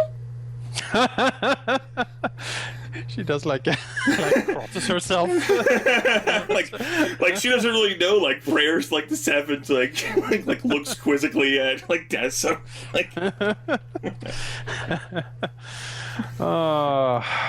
so like her like basically like in a shrug like I don't know. You're the adult here. Tell me what to think. Okay. So yeah, massive quantities of crows, Uncle. I mean, Maester Cole's been busy. Really, I don't really think he's an animal person, except for ripping them apart. You're the only animal person I could think of who's here, and I mean, I know you have an affinity with birds. Just I don't know how to stop hundreds of birds from flying over our land. I don't think they need to be stopped. Okay. I am sure that prognosticators and midwives and some similar foolish peasants will have a lot of different omens and dark tidings to divine from such things. It might also add to the agitated sentiment of the peasants. They take everything they see as some sort of sign that things are going poorly. Right, perhaps directed by a sorcerer with animal affinity. And Bree, like, trails off and, like, looks back to, like, one of the paintings. That really is everything I can think of, Uncle. What would you have me do? Like, do you know how long Lanny and Sarah Cousin and Nima are gonna be? I would expect them to be behind me by 5 days, perhaps. If they are moving with troops, it takes longer, but no more than a week. We need to. There's a lot of preparations. I need to ascertain the general state of the house, see what Rosette has wrought, listen to my Agatha, speak to Mr. Cole, and we need to start the training of the troops, the engineers, as quickly as possible. We also need to be quite ready for when they arrive. The scouts, yes, they need to be sent out so we can be forewarned when they approach our lands and enter them. All right, Uncle. Well, I'm sure that the people will welcome you back, and because they appreciate how you guide them. Because ruling is hard. Desmond will smile, and once again, pat Bree on the shoulder and says, "You have done well. I'm pleased." You want help up the stairs, Uncle? He nods. If you would, yes, thank you. Bree will nod and, without complaint, help Decim up and walk him slowly to the stairs and then up them so that he can visit with his beloved. Yep. And there he will stay for the rest of the day. Yes. And there will be some very upset voices coming from in there, I imagine. Yes. Do you know what they did? I will never. Yes. So yeah, there was my in-character conveyance of what the fuck happened. Yeah, that's let me step away for just a second. Sure. Stepping away. Second step in. Yeah. So yeah, viewers. Disaster. Or viewers. This might just be Yeah, it's a pickle. Yeah. The current situation. It's there is no really good solution here. Apparently, if I had not taken any downtime, I only learned about this basically because Bree was acting to like try and do stuff because of like Rosette, and it was only through that, effectively, by like dealing with the common folk, that I learned they were gonna try some shit. And I was like, oh fuck. Yeah, that would have been catastrophic. I imagine if Decim had been around, he would have picked up on that because of his spies. That and I from my understanding, from what Manikai said, basically like the small folk were going to take their opportunity while Decim and Lanus and Sarah Cousin were away. Like that was basically their moment to strike. I didn't know that we were so despised. It must have been. I'm not sure whether it's despise so much as just fear. Yeah, so much as just terror. Like we're still like a godless place even without the Lorn men. There were all the disappearances. I mean, for as my understanding, like several handfuls of small folk are gone, like dozens of them. Yeah, it's bad. And which culminated in the 3 guards that had in that like the guards had their fucking organs ripped out from like their body and shit. Very, very visceral. Yes. So you can certainly understand the sort of terror of the small folk. But also, when you mention that they also think it's godless and stuff, I'm like, oh shit, Haylen can like actually rally them. Yeah, that was definitely like a severe concern of mine. Like, the people really care about the god thing. They are upset about the snake thing, and Yep. they strongly like. The primary thing they were going to act against, from perhaps this was just framed by Manikai for Bree's perspective, was against Bree, because they saw her in the tournament, and she is a demon, an absolute demon. I mean, I as a player have been shocked at the like damage and stuff Bree does in combat, like so much that they have like shouted loudly during sessions. Yeah, yes, you like know. imagine like a peasant seeing that. Right. Be like, oh by the gods, what is that? I had made her into the support character for the other combatants, and I'd also made it because I thought it was more reasonable for her to fight with her hands than with blades she had smuggled in or like made herself while she was kidnapped. I had not thought, though, well, none of us really understood like how the combat would go long term, because you guys had only done like the one, not the one shot, but the effectively multi-shot.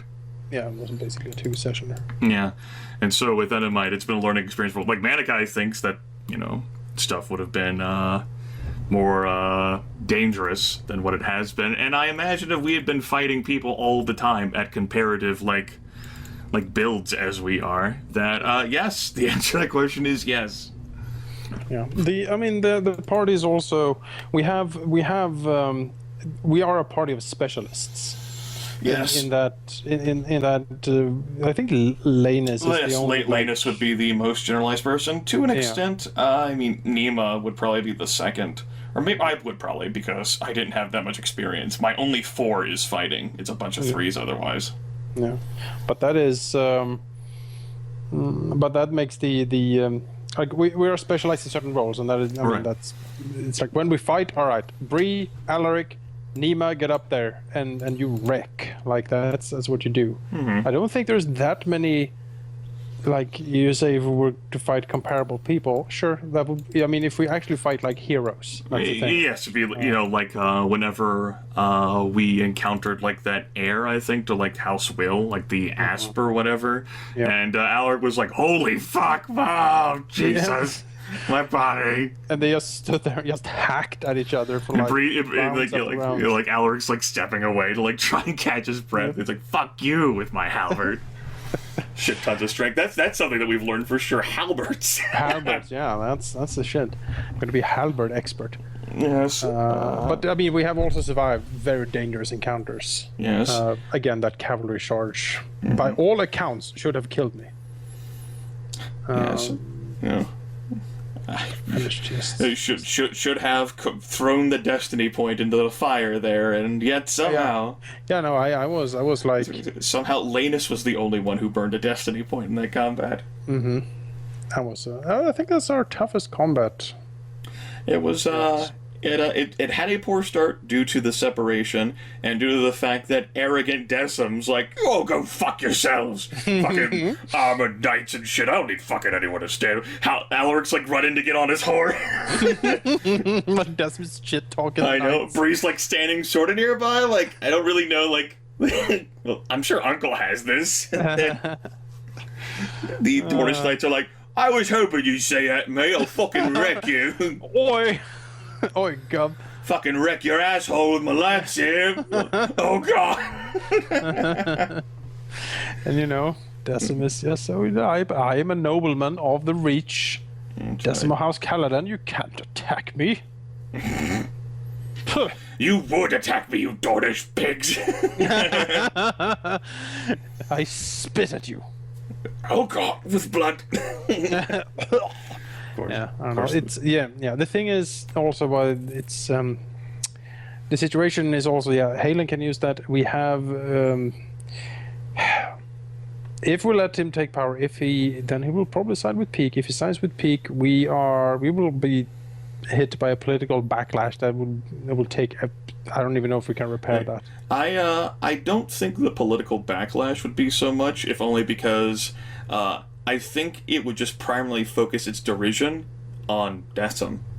Because I think that's where the blame for the other houses would go. They'd like look at Decim and go, yeah, that manipulative uncle guy trying to take control. There's been plenty of stories about that. It's been proven true here. Like, Decim's been like the primary like political force of House Caladan. Decim is the one who proposed House Selmy. Decim has done so many things to benefit the house. And if Haylen like goes through, I'm not sure there'd be much of a political backlash because of an alliance with Peak. Basically just be like, oh yeah, Decim just got his just desserts there. Look at him. Completely upended. So I think in that case, it's a really effective scapegoat. In that particular, unfortunately, it just ends up being your character.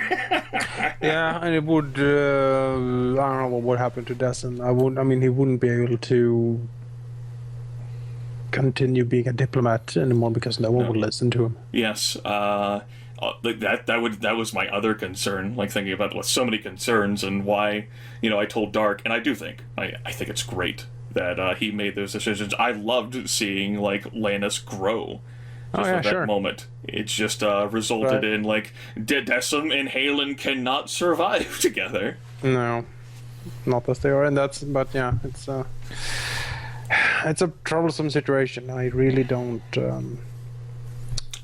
I don't want to give up on Decim, but if I lose this particular battle, it is a battle for his existence. Yes, which is why you're not going to lose it. I have taken some steps in case things go really bad, but in the end, end intrigue switch to combat, and then Decim is just, he'll just be gone. My only defense, my only real defense there is that the the piousness that is so like he would not kinslay. Exactly, that's the thing. Like, he is so pious that he would not kinslay, and that is what would like save Decim on that account. But but he would be an outcast. Like he I don't think Haylen at that point would suffer to have Decim around, and he would just throw him out, more or less banish him. That perhaps, or basically, as I noted, like all this political like backlash, I don't think would actually go against like the house directly, because Haylen Caladan is sort of an outsider, and he's coming in, and if there's a clearly established alliance with House Peak, like all the houses might grumble about it, but they wouldn't want to upset House Peak. Like, oh fuck that Decim fellow, this is all his fault. Yeah, and again, that would be the end of Decim. Yes. That particular case, which, why I am certainly inclined to side with Team Decim here. Especially Decim throwing out the trigger words, they'll have me killed, but fuck they will! I like that. It's like, Decim is like, he's... It's like Bree standing at the bottom of a stairwell. I need to get through me to get to him. Cracks knuckles. And then the first night is going to be a little girl, and they're like, oh god! Because Peak didn't show up at the tournament until the end, so they never heard the stories. Those knights have been busy riding to and fro across the southern reach. Exactly, being all important and knightly. Spoiler alert, I can't take 30. That's why you fight them in the stairwell, so they can only be like one at you at a time. Ah, ha, ha, ha, ha, ha. Mm-hmm. That's how I get them. That's why we have those stairwells. That's when we spend the wealth before they arrive and like get like burning oil and just pour it down the stairwell when they're all like marching up the steps. Oh god! And then they try and like run up, and then Breeze there like kicks them back down and burning oil. Exactly. I burn a destiny point to run down the stairs and spear all of them. Like, I hit the first one, then hits the second one. Yeah, exactly. I mean, the thing is, Rosette would be on Team Decim on this. If she is easy to manipulate into that, if nothing else. You'd be like, if he takes power, you won't be late of the house. It's just, that's how it is. It's just how it is. I think so. I think the likely thing is that she might ask for an attempt at concession in exchange, at which point it's basically be like, What? Like, what can I concede to you? Like, honestly, like, you're going to be lady of the house here. Like, you're going to have all the time to be lady of the house. Exactly. With this path, you won't be lady of the house. That's it, like as simple as how it is. I mean, I'm offering you the ladyship of the house here. Like, I can't give you anything else. And I was thinking, actually, as a way of sort of sneakily getting around a little bit of the... Because, you know, okay, say that they show up. They have knights and everything. It's pompous, it's grand, it's peak. And then we let them into the courtyard. We have them surrounded, and the things go awry, and we have to attack, basically. We need to take them down. Peak's heir, we can't kill him, because if we kill him, all hell will break loose. The most useful thing I can basically do with that is, like, taking him as, like, even though he's, like, an adult, and, like, try and basically, like, thumbing our noses at, like, house people. No, then Longthorn will get involved. You can't fucking, like, imprison him. Oh, Longthorn. At least we get to see the Longthorn, right? Yeah, exactly. Finally, Longthorn shows up. Yeah. That's gonna be fun when a completely, like, mad with rage Longthorn shows up. Like, the fuck did you do to House Peak? They started it. Yeah, they fucking started, and then he will, like, I'll burn a destiny point, and he'll be like, you're actually right, yeah, fuck you, Peak. And then from the side, like, Gormy Peak's like, no, I have one destiny point left. Oh. And at that point, you strike to break his neck. He's already spent his destiny point. That's right. Yeah, but I was thinking maybe the Dornish soldiers can be useful in this regard. We have Dornish raiders in our lands from time to time, and maybe Haylen. It's like oh, there's a lot of Dornish raiders in the south currently, and it's like, I am a knight and pious. I shall ride out and find them. I think the goal would be to convince them that our lands aren't being harmed by any raiders or bandits, so he doesn't bring the knights along. But there's no telling how Lanus will convey his desires to Haylen. Don't know. I don't know, but that is a way of using the Dornish spearmen we have to actually take out Haylen. That way we would technically be blameless, because it would be Dornish raiders. You know, shit happens. I don't know how blameless you are for orchestrating. Hey. That's Decim. Game of Thrones, come on. That's what we're at least we're not cutting him down in the courtyard. Yes, it's really hard to paint that one in a light.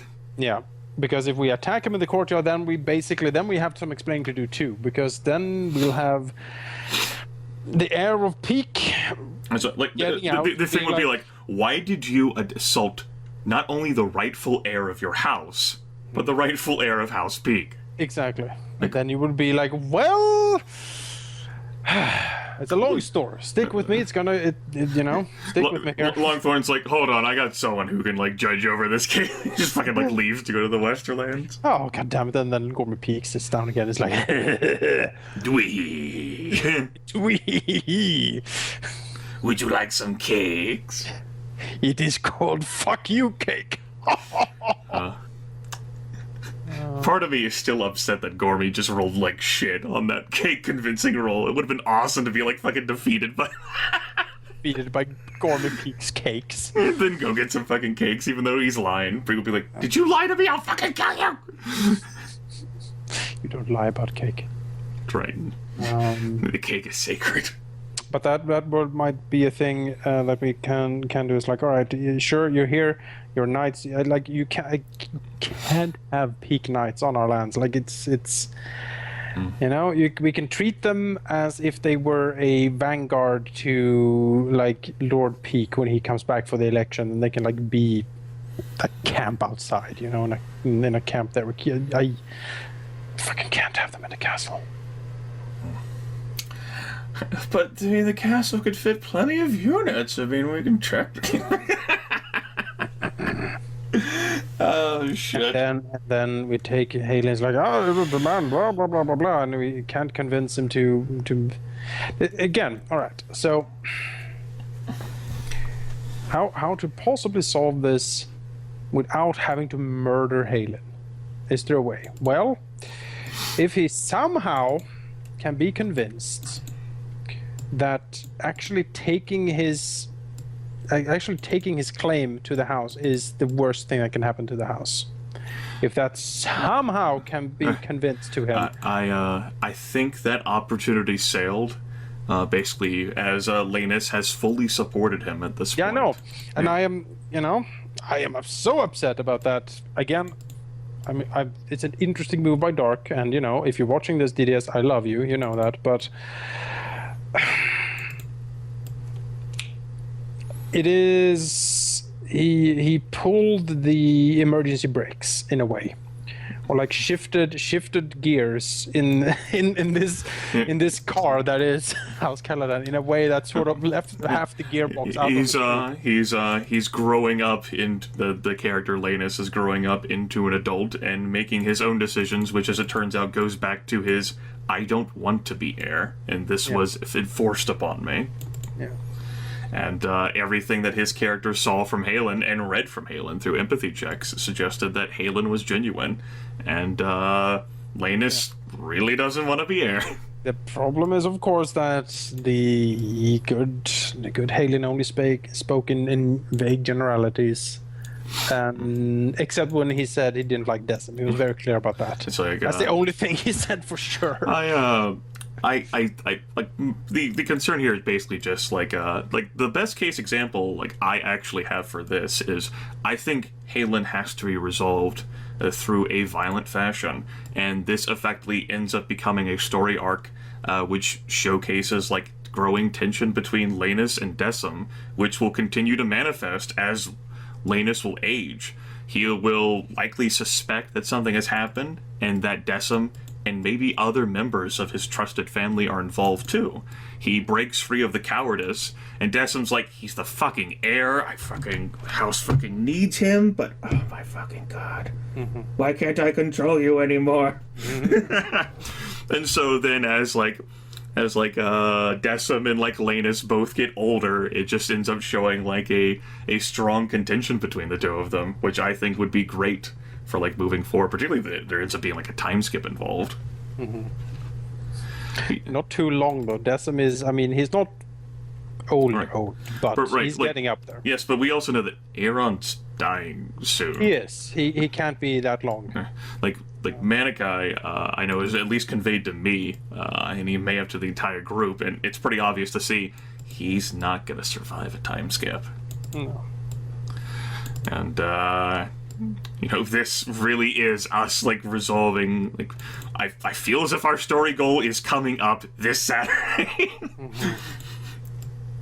Haylen needs to be resolved. If he can't be convinced to relinquish his claim, then I would be. It must be resolved in some way. The goal just ends up being how is it painted in the light that is most favorable to Moscow? And that's why I thought, again, we play on Rosette's feelings, and she, at the moment, is easily manipulated. We use those forces to waylay Haylen out inspecting his lands. And we kill him. My only concern would be whether those Dornish soldiers could take a unit and a half of knights. And I would hesitate to say probably not if they were riding with Gormian Peak. Right, but that's the thing. We would need... preferably they won't ride around with an entire unit of cavalry. If 30 knights, if those actually would qualify mechanically as cavalry, would be a unit and a half, because it's 20 men and horses. Mm-hmm. It can be. The bad thing with knights is they move slow. It takes a lot of effort and time to move around like that. You would attack them in the night when they were sleeping, off the horses, out of the armor. Then you would strike. Unless they're Alaric and I don't fucking sleep unless I'm ready to just stand around ramrod stiff in the forest all night. That's how Haldemir rolls. Yeah, well, but that's what I would do. Away from the castle, no one really knows what happened. He just doesn't really come back. Maybe one frazzled survivor comes screaming back, oh god, raiders, oh god, and then those Dornish spearmen need to leave. They can never come back. after that. In that case, I mean, that one that creates, like, further contention, like, that's definitely not helping our decision to, like, on the inside, sure, we're still tight with House Wyronwood, but on the outside, all of the other houses are looking at ours and going, oh, you see there? Look at them, still can't control their lands. Snake's letting all those raiders right in. Killed their heir. Yep. I actually think that causes further political cataclysm than just killing Haylen. The thing is, how would we kill Haylen in a good way? I mean, we could, of course, just, stab him in the bath, and then oh, it's a terrible accident. Well, we, as the Lords of House Caladan, have the freedom to paint the story however we like. I mean, sure. I mean, Decim wouldn't be able to physically kill him at this point. He's not well enough to do that. He can poison him. I have resources for that. Like, in a physical confrontation, the best person would be Nima because she's not kinslaying. Yes. Or I think Bree could be convinced to do it. Bree's natural disposition is dislike anyway, rather than indifferent. And if she sees this as enough of a threat to the house because she cares about Rosette, and Decim pretty much said, I am dead otherwise. And she likes Decim more than she likes some person she's never met. Especially also if that person is like, oh, you're a woman, and you need to go to the sept now. And you're like, what? And she knows that Decim's capable of lying to her. That being said, he also did show up alone. And he looked really fucked up. Yep. So she's inclined to believe him. Yep. Decim, I mean, yeah. It's grim. I have spoken to Tina. There's been some things discussed. Okay. But how did she react to the session she missed? She took it fairly well, I think. But, well, not my family. Exactly. That's that distant. I would prefer Nima to do the deed because, as you say, it would Decim is kinslayed. He could do it again, and he wouldn't really care. He doesn't really want to force Bree to actually kill her own brother. That would be, he wouldn't like that very much. And so Nima is the natural basically she would have to live with what I have lived with my entire life. Exactly. On top of being a demon. So she's already a fucking demon anyway. Yeah. I was. She was basically just gonna fucking do nothing and sleep. She was and then that session where you were absent, instead of her just thinking about a Shadowcat was gonna have fucking basically a peasant uprising. And people losing their fucking shit over the demon in charge. Yeah. The demon and the snake. And that's again a thing, we need to, I think, reassert some sort of Reachian control over our domain. We can't really have the spearmen inside the castle anymore. We can't really have these sudden and vast reforms about women's rights and stuff. How much we might support it as players, but in world that is mechanically wise, basically Manikai presented some options of how these women could be with several moons and some power, be invested and actually turned into legitimate infantry. And I was thinking I could present it as an out of character, and he suggested that to me. I had this opportunity to convert population into power. And there was a law into power, I've already forgotten. But rather than spending our own actual power, it would have been spending another one of, I think it actually is law. Yeah, spending our law and converting it into power. The law, of course, being the fuck are our women going? Yeah, exactly. What the? And in my mind, I'm we already just got that up. Yeah, we just have asserted control of our lands again. And rid them of the worst of the on the flip side, infantry unit. I sympathize. If we were in another position, perhaps a bit more to the south, it would have been a great idea, I think. But currently, no. Because we need to present a good facade outwards. We can do weird shit inside the castle, but outwards we need to We need to keep the show going. And the show cannot be Dornish spearmen on the castle walls and women being trained as soldiers. As with the Dornish mindset, no less. Yeah, with the Dornish mindset, no less. All these Reachlander women. I brought 280 women into the castle. I think we had like all those silver stags each, like so much generosity, effectively, that I conveyed. Mm-hmm. And I was like, just spend all the fucking money! I have the money, spend the money! And that was only half of my character's wealth. I still have another 70-ish stag, like gold dragons. Yes. Love gold so much. Yes. All fucking like ferreted away. This is like her like hideaway money. This is like her. No, you're not the boss of me money. She has invested cleverly and yes, some businesses on the side. I've definitely made the joke about giving her the wealthy quality. Mm-hmm. Yes, a little few investments and some interesting trading opportunities across the sea, and yeah. No, I think the worst case example is that somewhere along the way, it's not Decim who gets whoopsie doodle, it's Haylen and like Lannis. And then Decim's looking at Bree going, I mean, I guess technically you're better than the pious guy. If I had to choose, I mean, you're not pious. No, she's not. She's completely impossible in any diplomatic situation. Unless it's lying. Yes.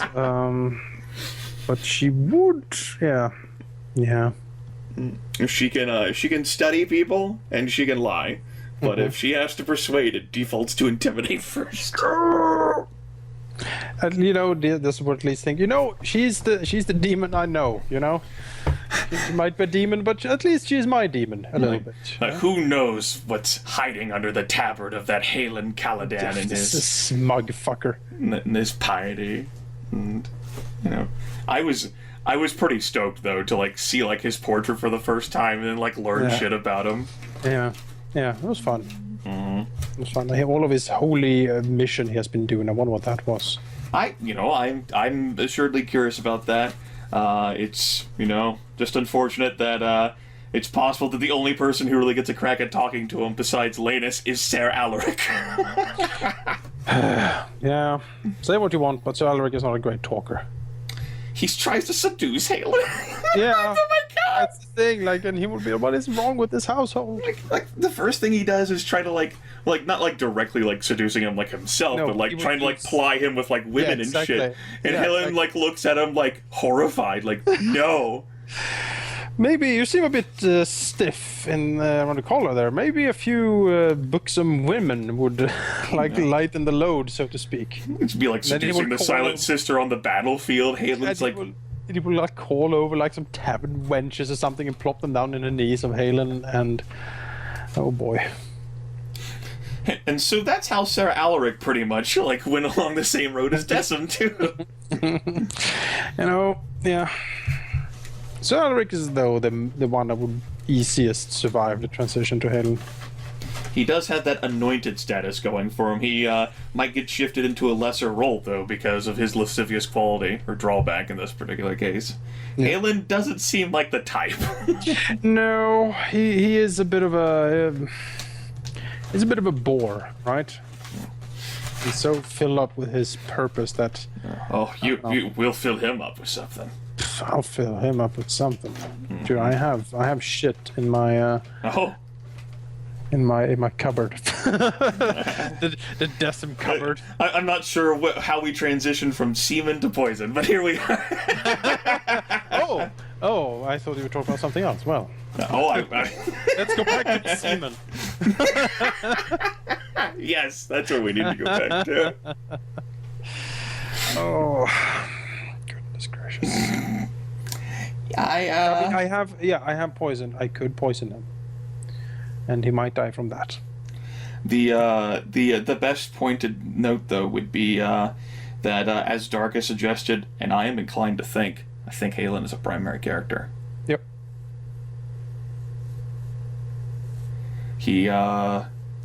It's not what I expected, which I think was great design for Manikai.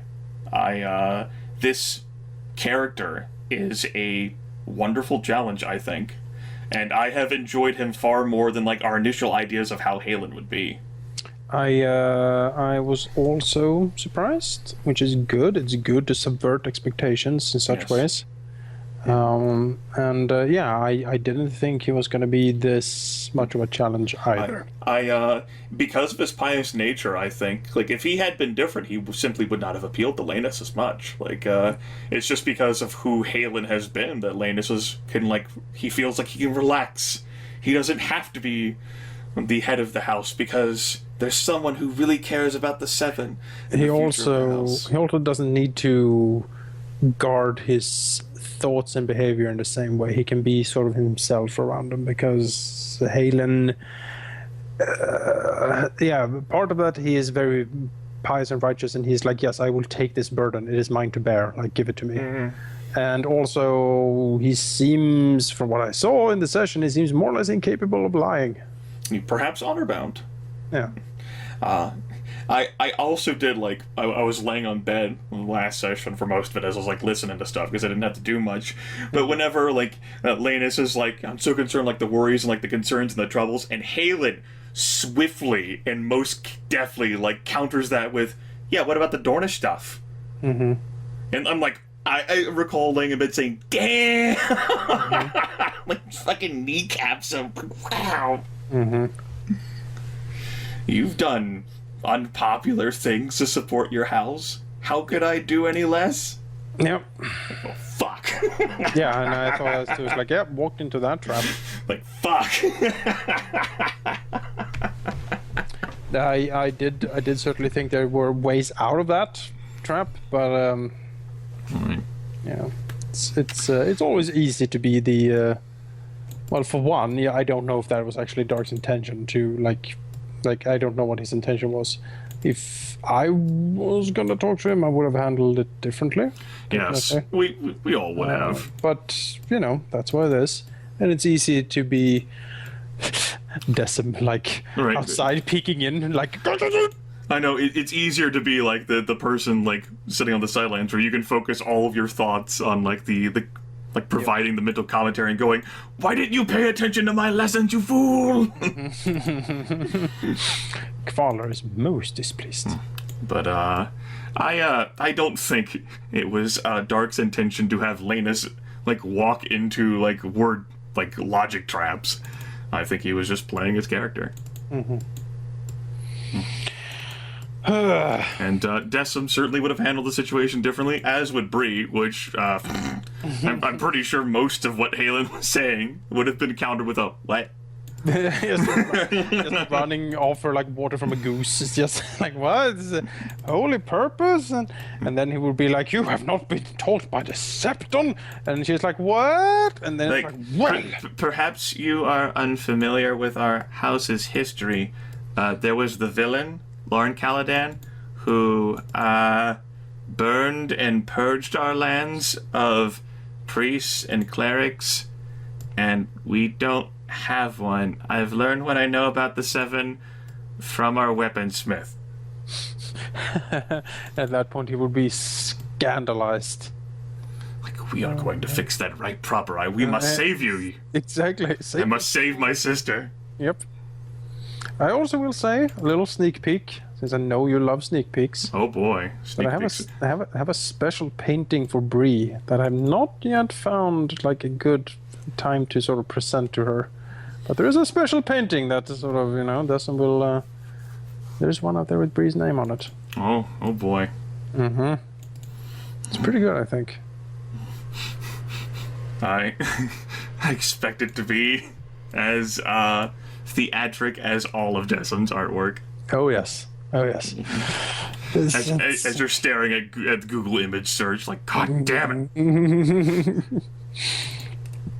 I think it would be great. We'll see. Maybe soon. Maybe in a little time here. Well, we'll see. I'm waiting for a good place to sort of put the hit in, so to speak. Yes. Might have to be soon, Jonas. There might not be that much time. Yes, on his deathbed, like with Haylen's sword through his chest. It's like, Bree, there was one thing I forgot. Complete the mission. Exactly.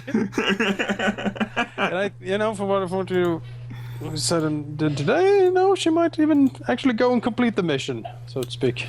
Well, I mean, we haven't had a good proper like sept or septa or septon, no wandering priests or clerics because our lands pretty thoroughly got purged of them. Yeah. Thanks, past. Thanks, Lorne. Yes, thanks, Lorne man. Yes, and even though the Lorne men are gone, as it turns out, the people do care about their religion. So how about that? How about that? Yeah, Decim is he's not blind to it, but he just simply right. For him, he is, it's difficult to be a hardcore atheist in the world of A Song of Ice and Fire, but he's pretty close to being like, he views religion as instrumental. Right. It also doesn't help, like, there's no place for me in religion anyway, because if the seven are really that immersed, I kinda... Exactly. I'm kind of fucked up. Yeah, I'm kind of fucked up. I've done some things. But it's also for him. It's like he can't bring himself to it in a way. I'm sure Maester Cole's in the same boat, minus the kinslaying. Mm-hmm. Although maybe he overleached a brother or some shit. Whereas it seems like he sees the proper function religion can have as a controlling mechanism, and he would appreciate that for that reason. Mm-hmm. But Decim hasn't really sincerely prayed since. That's the thing also, he sort of saw the ineffectual nature of prayer to his mind. It was like when the Lord and all of that shit went down, how heaven was besieged, and how did it answer with nothing, as complete utter silence, and the only thing that solved the situation to his mind was that he actually took action and did something that heaven would frown upon, in quotation marks, but that actually solved the problem. So yeah, having Haylen show up and be so pious is I know it's but perhaps we should have expected this. Like, this would actually be a great nemesis for the house as it currently exists, but with our free-thinking individualists and with the current state of the populace, and the lack of piety in our region. Mm-hmm. It also makes it more difficult. Like, if he was just like a douchebag or a twat or like someone that no one would side with, like a jerk that House Peak made. That's the ultimate fear, isn't it? That this person that you really can't allow to take control is actually very likable in a way. Yes. Or like popular, and you're like, God damn it. Like, I respect the fact that you're a motherfucker. Damn it. And then it can be all like holy and stuff to the people, and they will be like, oh yes. He's an anointed knight too. Yeah, he's so dreamy. Yes, he doesn't have bad looks. Nope. He is exactly what they have prayed for, as it were. Yes, the savior who would finally lead the house away from the villainy that Lord Caladan. Oust the black brush. And his sinister presence. Well, I know the small folk, at least in the region, like the Black Brush, but elsewhere. Yeah, I mean, they know what he did. Yes. They know what he did, and they actually quite like him. He still gets that little fruit basket thing. Yes. Delivered to him yes. as thanks for what he did. But I imagine, all those stories and legends also don't help the abroad reputation. No, there's that, and of course the true and real life story of the uncle or aunt or whatever holding on to power. Yeah, it looks bad. Decim is painted into a. It's funny because it's a painter. You should have seen this coming. Bob Ross your way out of here. Bob Ross. Oh well. Paint like a happy little watermill in front of Haylen. he will do something that would really tickle Haylen, in the most horrid way possible. But that's also why he's been pushing Lena so much for heir. Like, you need to take over. I can't be up here anymore. You know? But now he's like all being like... Yes, and all of the pressures instead be like, well, it's not my problem. I can just go back to being a steward. That's what I want to do. And you're like, what the? No! God damn it! Fuck! Why did I empower him? Damn it! This rebellion against parentry is against your parents. Aaron, get the fuck out of bed. Do something. I should have put you in a damn fucking sept school so you would respect your elders better. Curse this free-thinking bullshit. Oh wait, Lorne got rid of the sept we had, and I didn't think it was important to pre-build. No, exactly. Damn it! I know. If only you had been sent to seminary like a good second child would. You would have learned to properly respect your elders and I wouldn't have this problem. Well, that would have been great, though, if, like, fucking, like, Jonas Caladan, like, you know, like a septon, you know, like a holy man takes charge, then Decim's like, oh, I would have preferred the grass on the other side. I am also, however, curious because there are a few things. There's Haylen's mysterious past, which he does not want to talk about. There is his very close alliance to the grandson of Peak. I don't think the grandson of Peak is that pious. Certainly not. And, you know, perhaps while Haylen is pious, he also, like, you know, like, there's a difference in, like, piety for, like, Westerosi 7 and, like, how, like, Protestants here in my land would understand it. Or even your land, too, since I know Protestantism kinda might be a thing there. Maybe not so much anymore. We had I mean, just not to go into Swedish politics, but we had a state church until the year 2000, and then the last sort of, it was called the last divorce happened between church and state, but we had been an official Christian state since the 1500s. Right. Because with that in mind, like, you know, Haylen might be pious. He also, recognizes that needs must. You know, he might have done some bloodthirsty or ruthless or violent things too, as knights can do. Just it's honorable and just because of the purpose. And the locale. With that particular case, you know, at least from the suggestions, and I'm inclined to, like, I am genuinely inclined to believe everything Haylen has said. It's just also disastrous for Decim. Yeah, no, I believe him. I don't think he's lied. The thing is, he has not exactly said what he plans. He said he will make the house great, and you're like, everyone agree. Like, everyone wants that, of course. Like, what does that mean? Does it mean throwing the house into a vassal state of House Peak, for instance? That seems possible. He might just be, we should, the old wounds should be mended, and it should be with strong alliances, blah, blah, blah, blah, blah, blah. And that might I don't think so, but I do think it would involve, like, well, we also don't know what Gormian the Younger's attitudes, like, turns, like, the politics of the region are either. If they roll, one thing they could do to sort of warm Decim to them would be, like, they roll up and they'd be like, listen, Decim, we have a plan to kill Old Man Peak. And Decim would be like, do go on. And like that would be something he would like be very happy to. Like and that is a way to sort of get him along.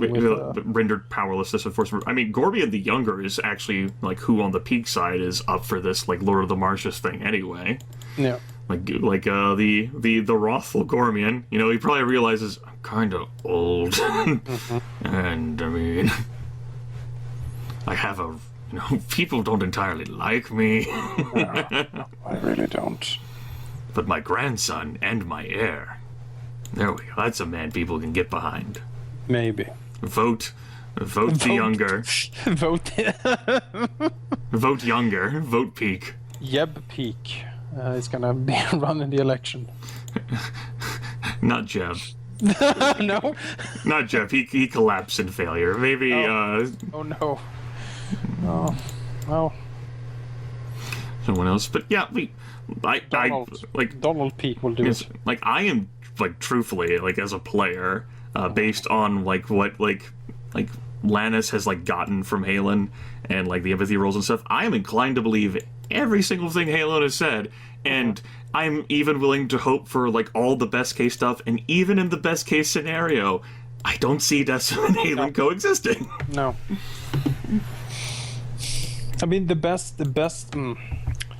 It would be like he would roll up, he would take over, okay, and he would be all pious and honorable and stuff, and if Decim somehow can swallow his arrogance, which that's Let's be like, would Decim be willing to like make a compromise here? Like perhaps like Decim takes an early retirement and focuses on painting, and the current ruler of House Peak, whoopsie doodles. I mean, maybe that would be like Decim might be like, you know what? I feel like I won this, yeah. If I can outlive him. if I can be instrumental into the death of Old Peak, yeah, that might be worth it, actually. Yeah. You know what, holy man? Lead our house to victory. If you can get me aboard on this, yeah, that would be a way for Decim to sort of exit gracefully, I guess. Mm-hmm. Because it would feel like a victory and like vindication of his life here. Like he saved the house from the villain. He steered the house for so long at a personal risk to himself until like someone could rise to be stable to it.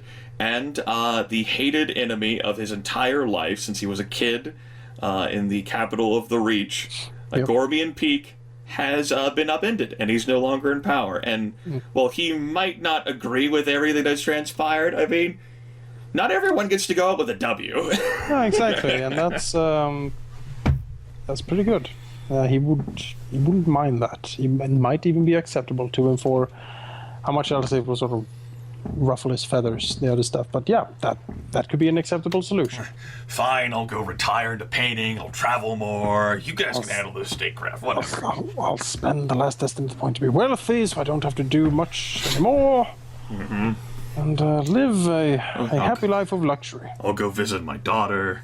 Mm-hmm. Maybe great. I'll get to go to Summer Hall. Exactly. I'll hang out at Summer Hall, or go to High Garden and some other places. Maybe I get an invitation to the Stormlands to hang out a little bit with Lord Baratheon because he liked my paintings. Travel a little bit. I don't know how much of a hangout guy he is. No, not with your type. But maybe. Maybe so. Maybe so indeed.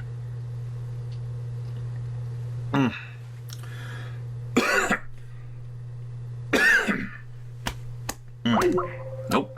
Oh no. No. Storming and raining outside. Oh. Why storming? Why raining? There we go. But yeah, that's a solution I could see. It would still be the end of Decim, and I feel like I have more to give with Decim. I do too. I've only been playing him for 13 sessions or something now. Yes. Let's see here. Last session that we had was session 14. Yeah. I do too. That's like 4 months? No. Let's 3 see. months, give or take. Let's see. We started the campaign. I know my biography stuff was done in late October, and my session 1 notes are apparently November 14th, 2015, and we started our first session before then because I know I copy pasted in there. Basically early November. Mm-hmm. Yeah, so 4 months, give or take. That's no age for a character. I've barely gotten into it, I dug into it with the realization that with time skips in the passage of time, Decim and perhaps even Alaric might fade away as the younger generation rises, and then you'll have the sexy priest. Sexy priest comes in. Yep. Here. Already shown you the profile picture I'm gonna be using. Oh.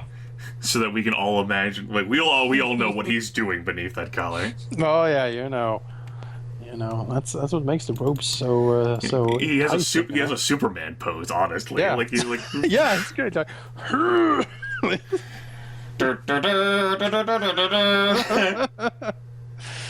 Oh. I'm admittedly, as much as I enjoy my challenge of playing Bree, I'm interested enough in the system that man, I'd like to try other character things too. But I mean, I don't want to put Bree on the shelf. No, that's the thing. Well, that's the good thing about the system and about the world, that you will be like, I have so many characters in my mind that I could be playing here. Mm-hmm. And that's good. Good testament to it.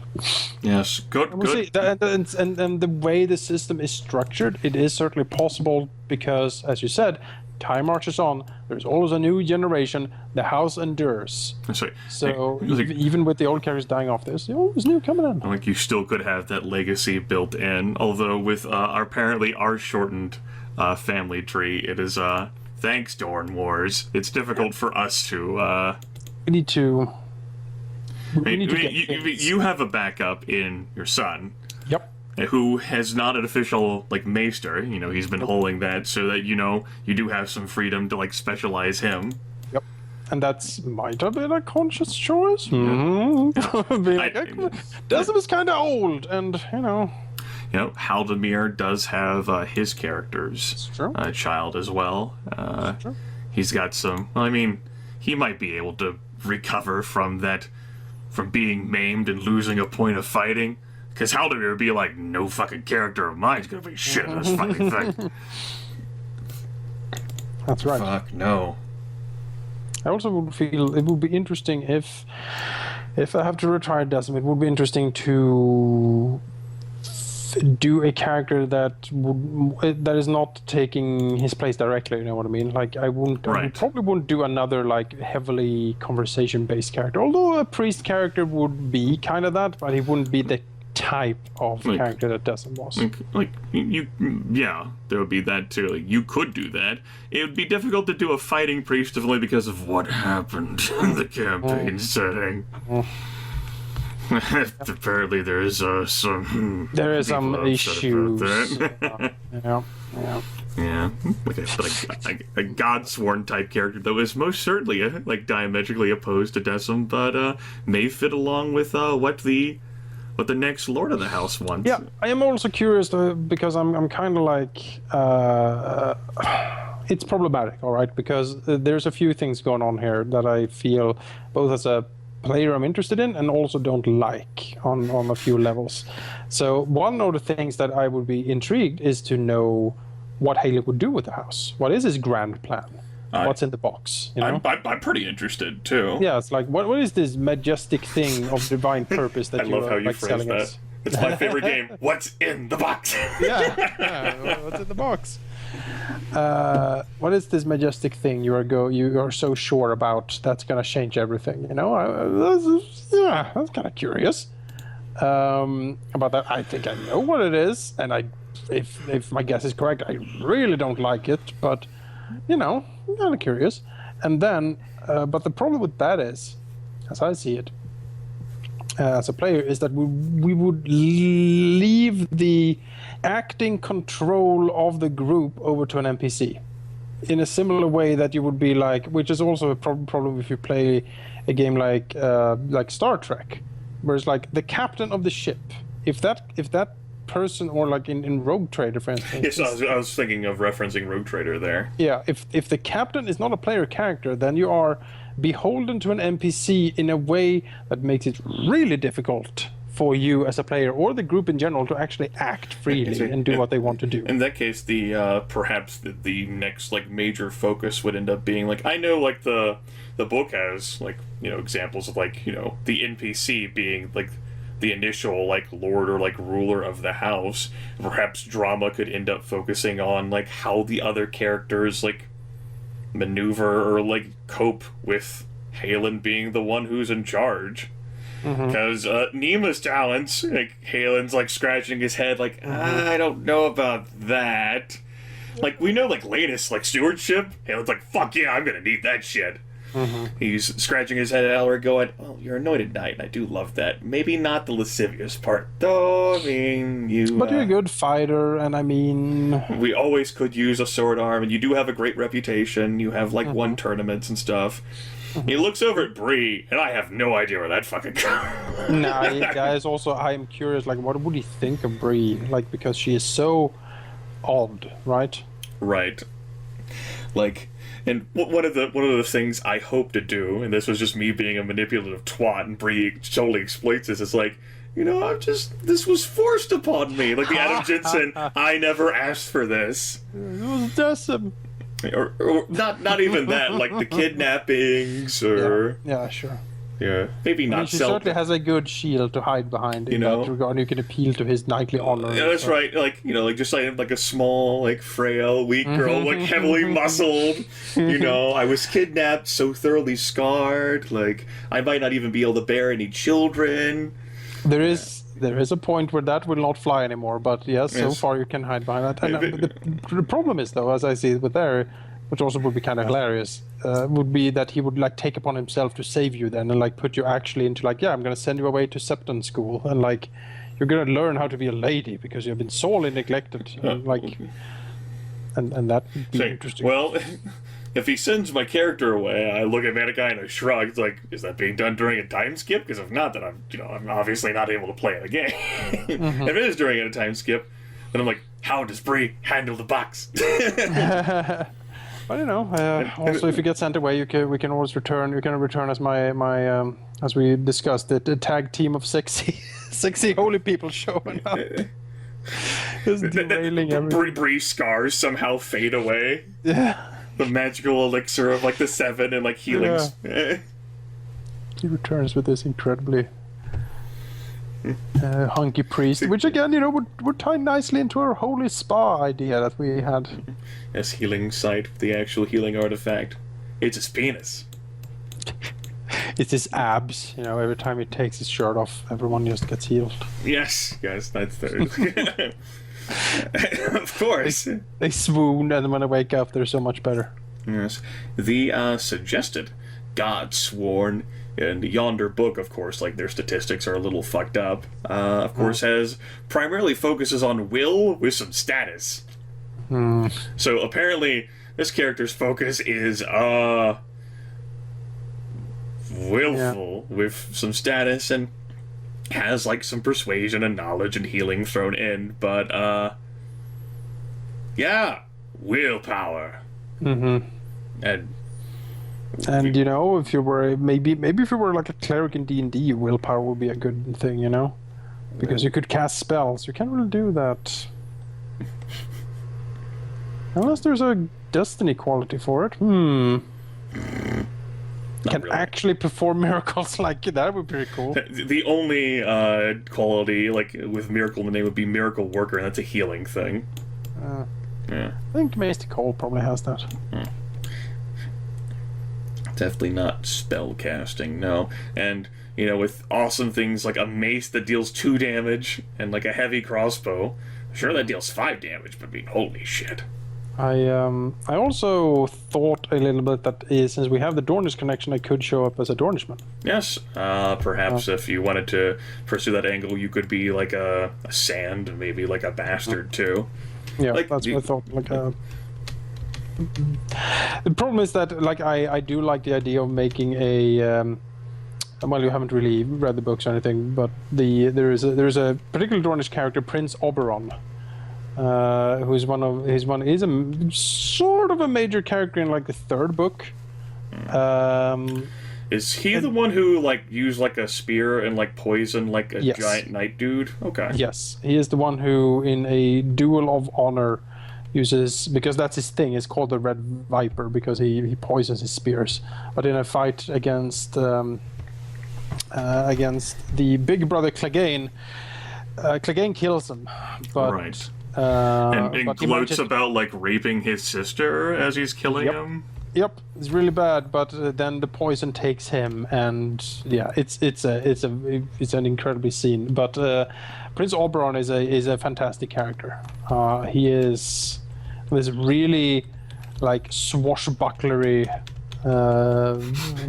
fighter dude. You didn't want to take from the didn't want to take a break from the swashbuckler character, huh? It's just I just like him as a character, and I wouldn't mind doing something along those lines because I think it's pretty fun. I think that'd be great, and also afford you a break from intrigue stuff, if only because you'd get the same sash that Dornish people get in general. This fucking Dornish twat, fucking it would be cool to do something that would not thrust me into that spot anymore. Although I know that is the spot I was filled because most of the other party wanted not to do that. So as I told you, it also is the spot that it just suits your personality best. You're intelligent and insightful, and it would be like if you tried to play a character that would be similar to Dullboard. Like, it would just be like, you'd want to get so involved in these things, and you have, like, your opinions that you'd carry with you, and you would, like, look at your character and go, motherfucker! Character doesn't fucking care! Let me... Or even, like, in a similar case, who's, like, a character who's, like, outside or doesn't care about, like, the political machinations. Yeah. And that's also, like, I want to care about that, but it's also, I mean, I told about this at the after session also. It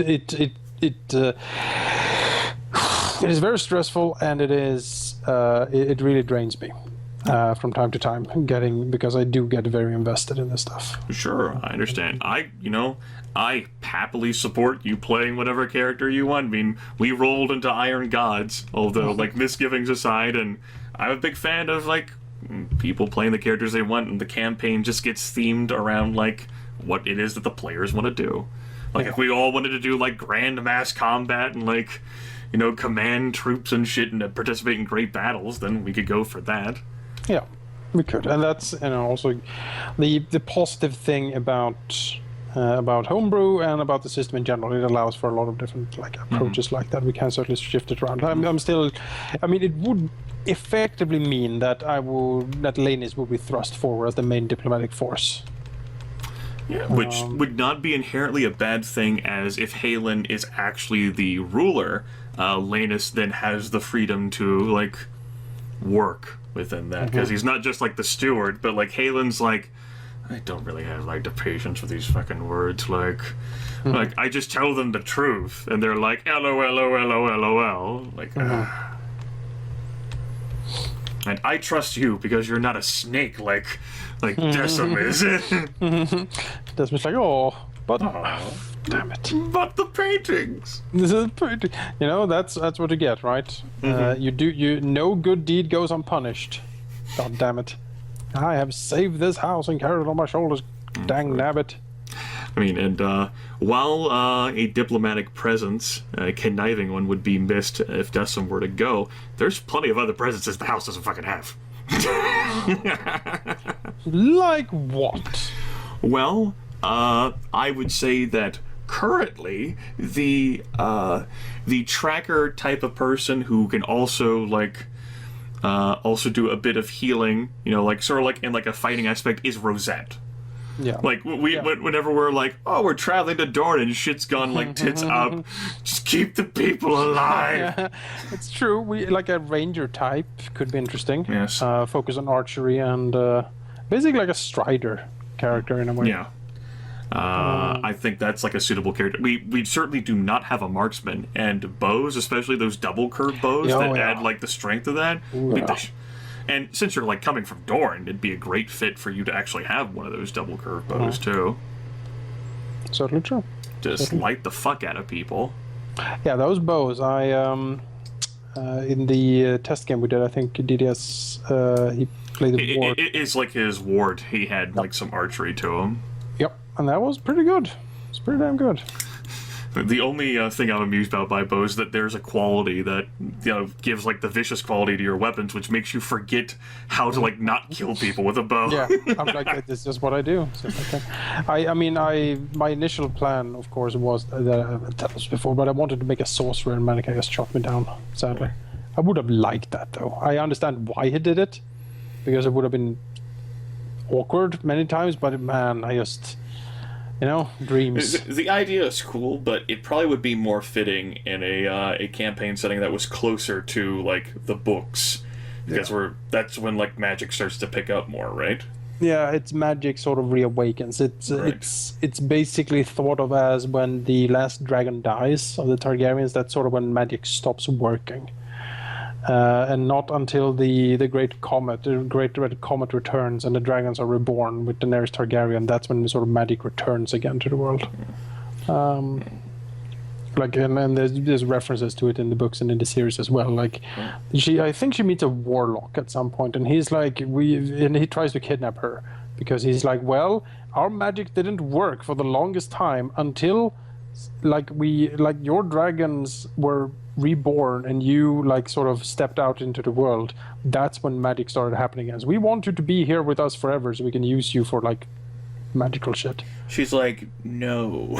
Yeah, and she's like, nah, not really. I'm gonna use my mysterious and like dragon powers that I can't really control to sort of break your illusions and get out of here. But that's an interesting concept. It is that I think it would probably just be better for like a different campaign. I certainly think the system is intriguing, entertaining enough to like want to keep playing this, and maybe that's a possibility for the future. You can explore the sorcerer character. Mm-hmm. Just like I can explore like all the other like numerous knick-knack ideas I've had. Mm. Yeah, like some of that type of character, you know? We certainly... And there's like the healing aspect, there's the survival aspect, there's the marksman stuff. I don't know what Rosette's ultimate fate will be. How Haylen would end up working with her. On this flip side, I'm not willing to write Decim off, and like, because like talking about you having a new character means that we're putting Decim like in a coffin. I know, and that's also I don't like that. Not yet, at least. Give me a few time skips, then maybe, you know, maybe Decim can retire at that point, because you know, when he's in his upper 60s, then he's not gonna really get around that much. And the leg bothers him too much, and he's just like, fuck it, I'll just go to painting. Yep. Sit here in my study, look out and paint. Leave the future to those assholes with shit tons of destiny. Fucking kids, man. You damn kids. Damn kids and your destiny. If it's something I've learned about this system, is that you should start as a kid. And then you can build the most monstrous character that you can possibly imagine. Having a younger kid also allows you, like, if the campaign does go on for a long while, to also have that character in for longer of the campaign. Mm-hmm. Yeah, it's a smart and interesting approach in that way. I mean, you can't have too many kids though, because then it would be. I mean, you could have an entire I think there's like a suggestion in the book, or maybe like one of like the supplemental things of like an adolescent campaign where like the kids are trying to they're having their own adventures and like learning and stumbling upon things and interpreting them while like. I mean, now that you mention it, like a kid like attempt at taking out like a group of bandits or something might be like that's a challenge for like completely new reasons, right? Right. Like one bandit could pose a serious threat to a bunch of kids, but it would be very interesting to sort of take on that. Right. You like to try and help like the parents, and they might be so busy or they don't like believe. And it's up to us to like defend our house or whatever. Another alternative thing would be to explore a strictly internal politics thing where all of like the players are like kids, and they're having to try and survive. They're not all the oldest kid, and the oldest kid, the heir, is perhaps inherently evil. And he's blaming his younger siblings for everything, and he has the ear of the lord of the house. And he's accusing them of all like these great evils. And it's a Sam Charlie situation, basically. And how like the younger kids like try and like convince their father, or like deal with like this inherently evil heir. Yeah. Like how do we convince dad and mom of like how terrible our brother or even sister may be. Mm-hmm. Yeah, well, there's definitely potential there. That and based on destiny points getting awarded and perhaps being burned through quite regularly, perhaps the experience points that you get for being older might be more valuable. Who can say? It tends to be like a roughly equal split. Like as you get younger, you use a commensurate like a number of experience points and gain like a destiny point in exchange. Yeah, I suppose that's true. That works in everything except for like the middle aged. I think the middle aged age group sucks, and I would have preferred to be like a little tiny tyke for the metagame purposes. But I'm like, I don't think I can play like an 8-9-year-old. I think I'm too far gone for that. Yeah, sure. Sure, it would be a very what do you call it in English? Like a kid who's acting very older than it is. You know, like that's an effective way to describe it, like older than like his years, or you know, perhaps he's like a prodigy in this particular case, which, you know, my character certainly is in that front. My character does have some cunning and, you know, language skills, so she does have intelligence. I'd have difficulty playing like a peasant-minded like kid too, like even more so. Like there's some things I know I don't want to try, but in this particular case, as I noted whenever we had our character discussion, I had this concept in idea months when Manikai, like shortly after Manikai mentioned it to me, and I thought, if there's going to be a campaign where I try to, like, I haven't played, like, a female in a long time, and it just seemed like this system would be great to try and tackle the cultural rebel issue, considering how much culture matters. And boy, was it a rebel issue for a while. Oh, until you demon kid. It might also continue to be, I'm sure. For now, the people are placated with silver. Yeah, we'll need to parade you around in a dress and have like maybe we can do a painting of you like picking flowers and being all ladylike. Yes, my character certainly has the aptitude to be ladylike. She's had the lessons and the teachings. She knows she has the outfit. She has the money to get anything that she might need. I do have like perfumes and scents for her, so that she can appear appropriately. Get like some scented oils and shit like that to make her glisten and shine and sparkle and with radiance and delight. But I certainly see her. I mean, she's already gotten older. Her body is changing, and not just in the muscular way. And she's been internalizing most of that. She will, as time passes, unless events conspire in the game, become far more introspective and reflective, and less physically active, as she tries to ponder what she wants to do with her life. Because, I mean, her goal isn't, like, perfectly accomplished, but for all intents and purposes, at least for now, it seems like House Will is fucked. Yeah. And that's her. Yeah, we fucked them over greatly. And so long as, like, House Wyronwood, like, remains there, and, like, the daughter is, like, married to, like, one of, like, House Wyronwood's, like, sons, then that destroys the House Will line. Yep. Then, for all intents and purposes, and so Bree's like, well, what do I want to do now? Like, wow. Like, it's like the kid dream of, like, I want it, and then, like, you got it. It's like, well, now what do I do? Yeah. Now what? Hell, that's even like an adult thing too. Like, I got this thing. Now what do I do with it? Damn it! All my empty system and consumerism has led me to this point. No, and she doesn't want to be considered like a demon, and she doesn't want people to like revile and despise her, and she doesn't want to be like scarred and, you know, hideous. But it's what she is, and she has no idea where she's going to go with that, and she doesn't really know who she could talk to about that, because there's, I mean, like, Nima can connect with a sense, but Nima also is done with training Bree, because she doesn't think Bree needs to learn anything more. Bree's good. And Nima's going to pursue her original work.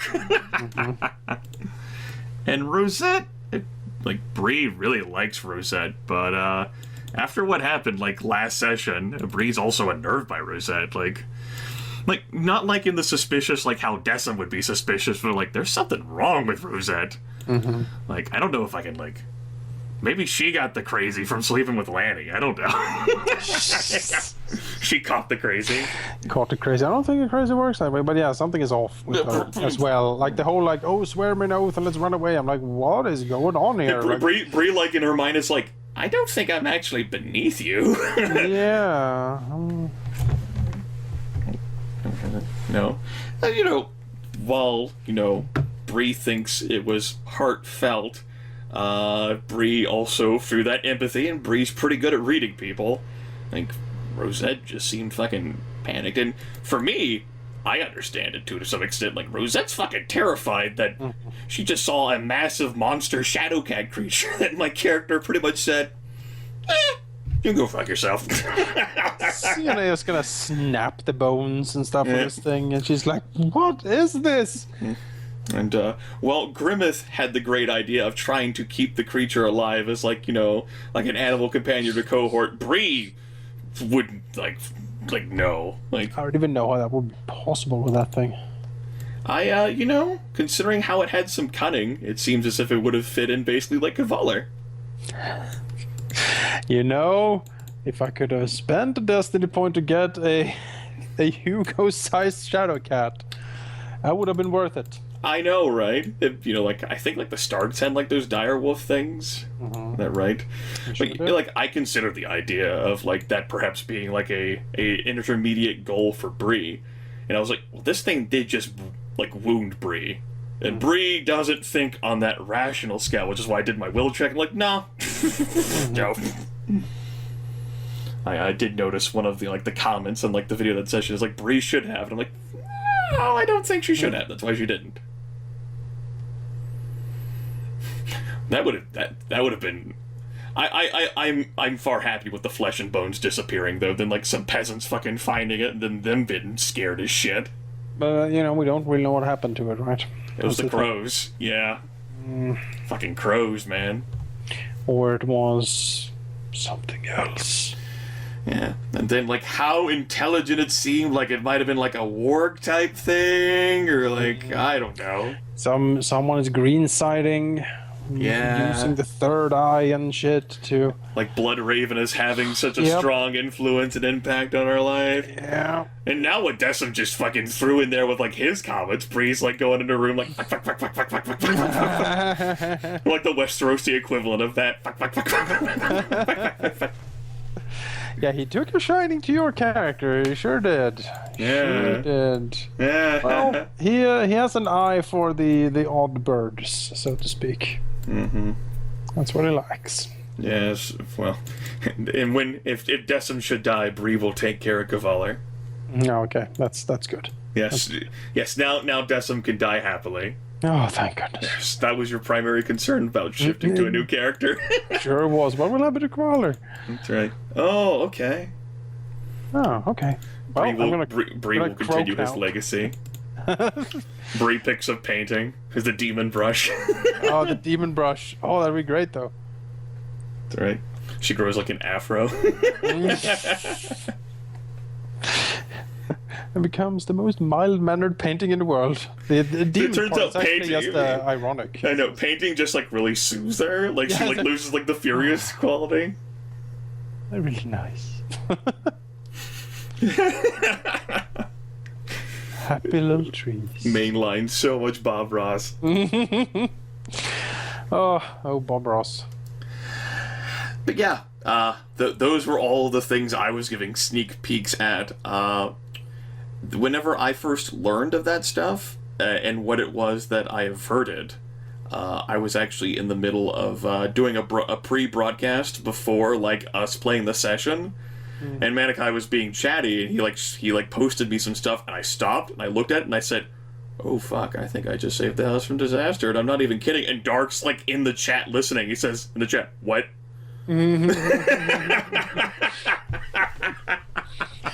A peasant rebellion would have been disastrous. Because, I mean, I don't know how severe it would have been, but I know how severe Bree would have reacted. Yeah, no, that would have been very... Oh, man. But that's also fair, Manikai. He likes to throw those foils in there. Yes. That's his style. And, if just for, like, the innocuous thing of Rosette suggesting to Bree, like, stuff about, like, doing things with the women folk, while all the other player characters are gone, Bree would have never looked into the peasantry and would have never learned about that. Yeah, we would have a screaming mob outside.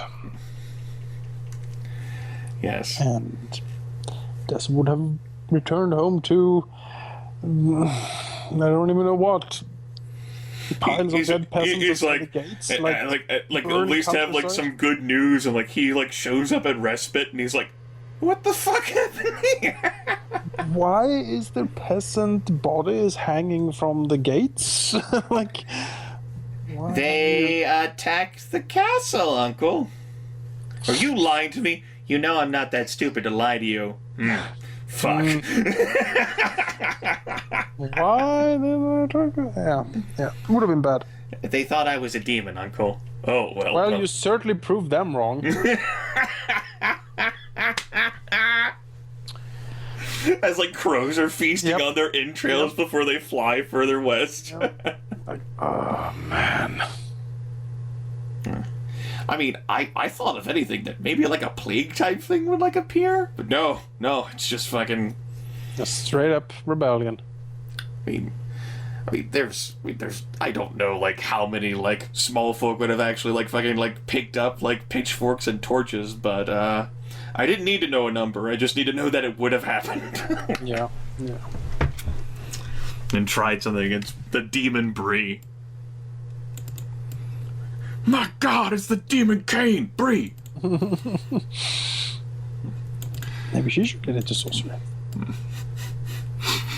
According to the peasantry, I'm sure she's already into sorcery. That's probably true. No person could do with her hands what she does with her hands. Exactly.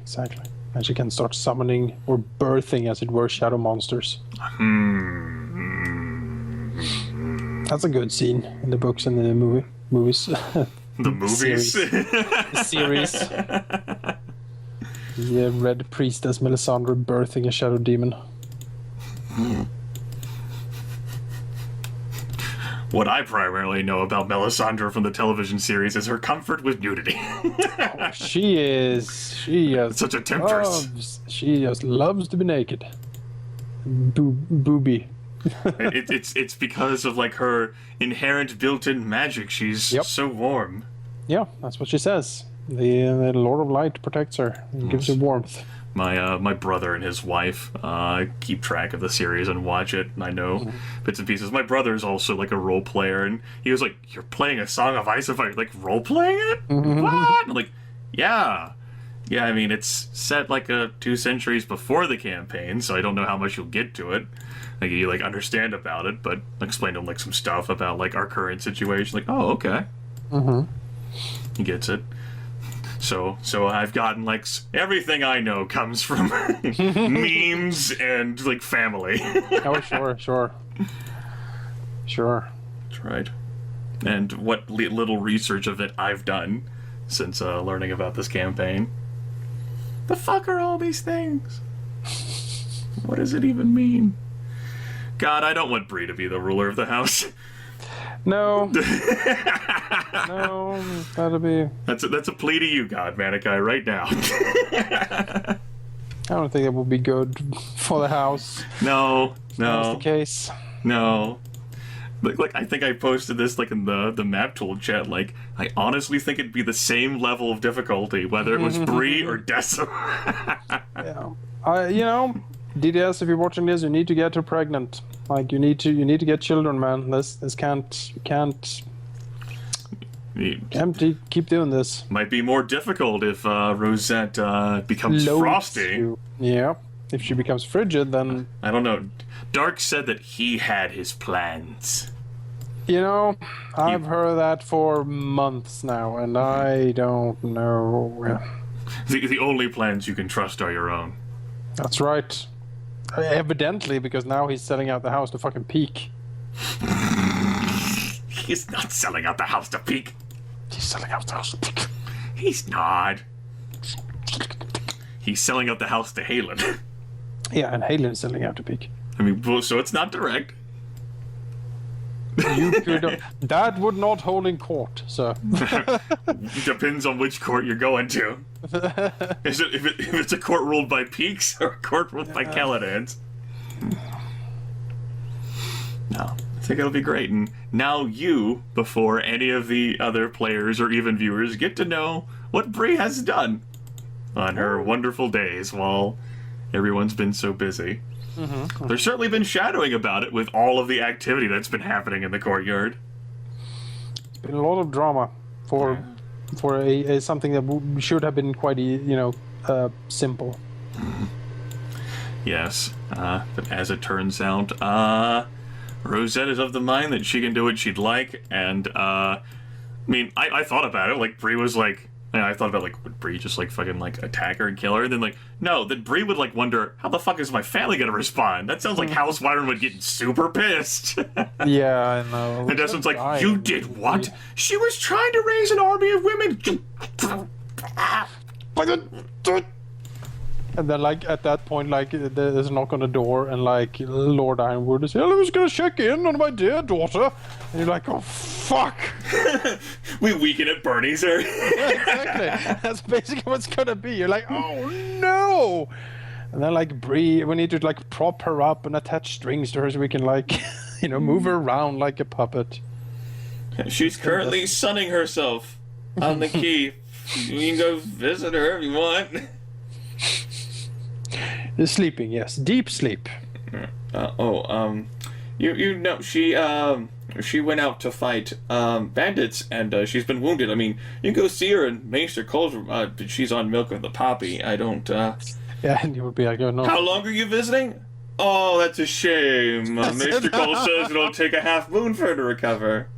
Isn't that right, Maester Cole? You can stay longer? Well, the Maester says that healing isn't an exact science. Would it be, you know? Yeah, that'd be. And you know, that's what Madakai's gonna do. The moment she dies, there's gonna be a knock on the door, and he's gonna be there. Hello. Like, it would be like with the trance in session 1. Like, word comes ahead, then 4 hours later, hello. Hello. Like, oh no. Oh no. No, why is it the Lord of the House? Ah, fuck. And Aaron stumbles out. Oh no.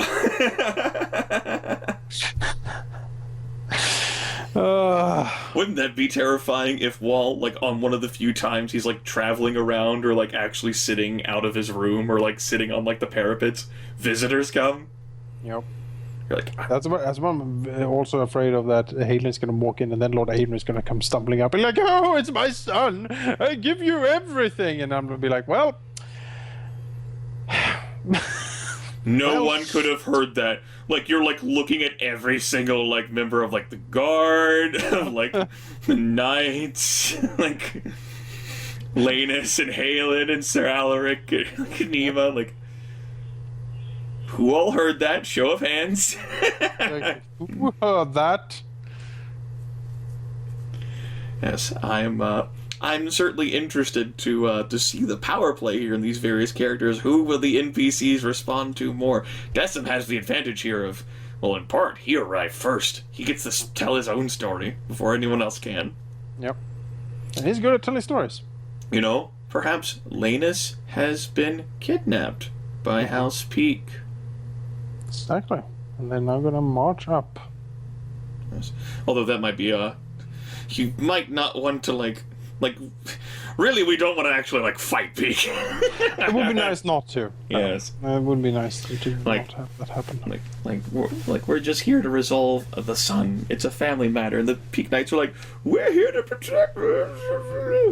Like, well, you have no authority to be here. He's the heir of the house, and he says that we have the authority. You want to countermand us? Maybe you should bring out the Lord. But we know you can't do that because it's a game because Lane has confirmed it. And then it goes on forever. Hello. And if you just leave us out here, we'll ride away and see that you're unlawfully holding this castle. Because you're an uncle, and there's already plenty of stories about uncles doing that, particularly you. You know, uncles always getting the bad rap. Yeah. For good reason. Hey. I resent that. You resemble that.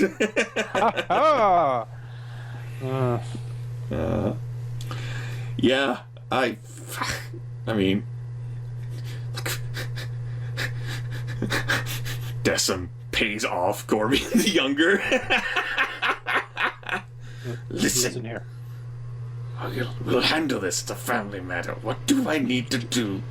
Just go out there, go to the bar, and just buy around for yourself and shoulders for a couple of days, and we will handle this, alright? Like, but he's my best friend in the whole wide world. And you're like, what? Listen here. That would be even, like, the worst thing, too. If, like, the friendship they share is, like, true and genuine, and Gorman the Younger has no, like, intent at all betraying Haylen. I think that's the case. And they're, like, so fully committed, you're like, I think that's the case. This could be, like, a genuine way to save us from House Peak.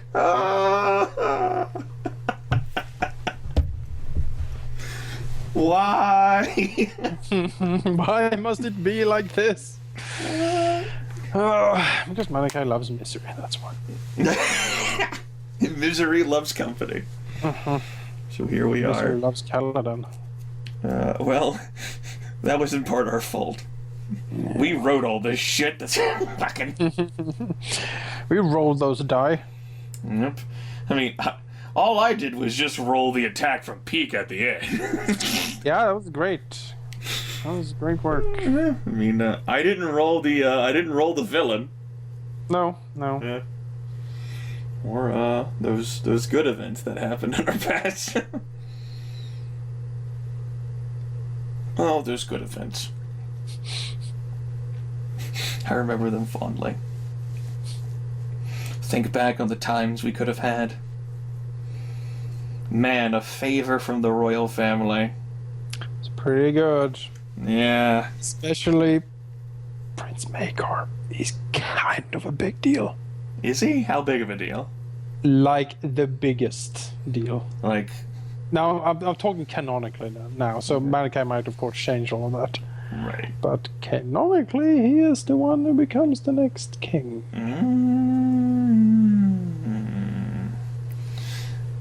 Well, is that all he's a big deal for? Like, what sort of, like, prominent thing? Like, well, he was a he's, as far as I remember now, I haven't read up on him, but as far as I remember, he was quite the skilled warrior.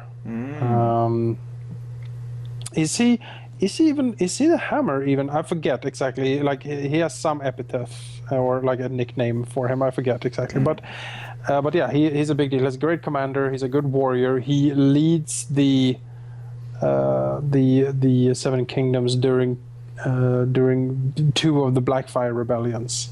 Okay. And becomes a king after that. Alright, so prominent, well-respected member of the royal family, big deal.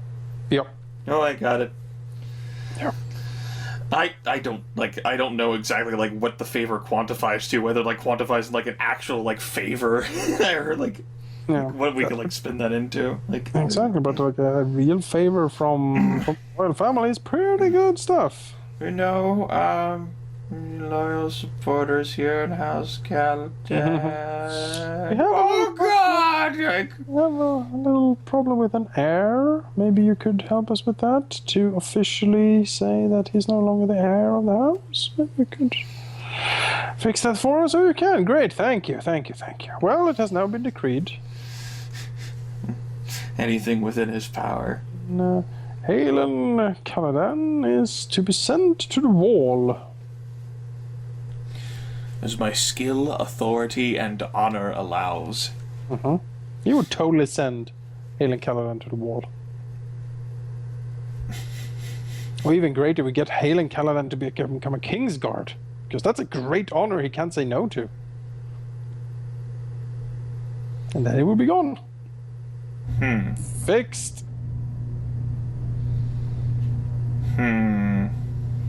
It's pretty elegant, right? We would that would be neat. You know, Haylen is apparently a knight. We don't know whether his skills would be worthy enough for the King's Guard. But we would have a anointed knight. He's very pious and just. He would be in the King's Guard, which is a great honor for the house.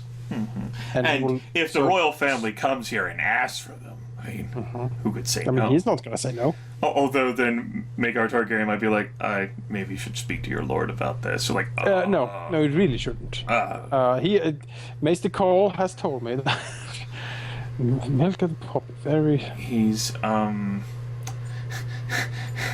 That's the inherent problem too of like having like such a weak ruler who's like incapable. It's like, well, we naturally want to speak to him about such an important thing. Fuck. Like, mystical, how many drugs can you give Haylen Caladan to make him... And so by having a strong, like, Lord, we no longer have to worry about that pressing question. Like, they can actually see him. Yeah, certainly true. But I think that's a possible solution to cash that favor in and to benefit quite greatly from. The problem is that you'd have to get through several moons in order to, like, cash in that favor, because... Yeah, I need to survive that long. Like Haylen's arriving before the engineers are done. But there is a royal decree, and if that can be done, then some manipulation could be had. That might really be the way to do it. It would be sort of like Desmond would basically need to have the ear of Makar, so he could be like suggest this to him as an official cashing in of that bounty for him. But it's risky, of course, because as you might say, it'd be like, why are you making this request of me? Shouldn't I go and talk and try to convince him? Like, no, please don't. Like, if you know, it's a favor. Don't look into this too deeply, Your Majesty, please. Skill, authority, and honor allows me, like compels you. You will. I mean, yeah, he could just pull rank and be like, "You will tell me," and then we'll be like, "Yeah, all right." And you're like, intrigue. And Mannequin's like, "Are you sure?" You do know that he's.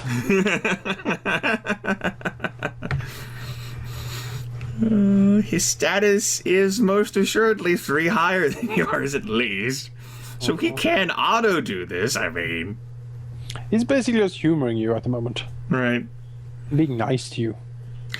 He, like, his first action is just to, like, withdraw. All right, why don't you tell me? And he just, like, sits there and listens. And you, like, try and, like, plead and convince him. And, like, nods slowly and says, okay, you've convinced me. I'm going to speak to Lord Aaron. Fuck! Damn it. And what happens even if he does just like quit the intrigue? Like how much does he really suffer from that, right? He doesn't really, but I think he would be quite immune to. Yeah. Desmond's like, I could get you. Oh, you're a funny man. Yeah. Desmond's like, you're right, my lord. Your Majesty. I aim to please. Please, Haylen, please, Kingsguard, please. No, I think that might be. That's the way I saw, at least when last session was like a royal favor. It could be asked. It was like, okay, we could use that to get rid of Haylen in a pretty good way. I see that as one possible option, but it does require all parties like surviving this confrontation, and Desmond just taking the slow approach, like, okay, yeah, I can work with this, I can fix this, yeah. And I mean, but then you might have like Haylen Caladan. Then, like, of course, like Lord Aaron's immediately shown to be incapable. Haylen takes his rightful position. He's the lord of the house. Yeah. And then when you're trying to call in the favor from like Prince Makar, Prince is like, maybe I should speak to Haylen about this, since he's the one who's currently the lord. So then I would somehow need to convince Prince Makar that he would not and just appoint him or like request him. Yeah, it's either that or would need to somehow delay Haylen Caladan from proclaiming himself lord, because the moment the people see Lord Aaron, there's no question of his incapacity. Yeah, no, it's gonna be just done. And Haylen most likely is going to want to visit with his father, and oh yeah, no, definitely. Like that's Okay. And that's the room where you isolate him and he dies. Yeah, exactly. Yes, like, we can't have all 30 knights in here. Like, you know? Yeah, you know, you can't have... Gormy, his friend, like Gormy the Younger. So Gormy and, like, Haylen, like, walk into the castle. They, like, hold hands. And you go, oh, fuck.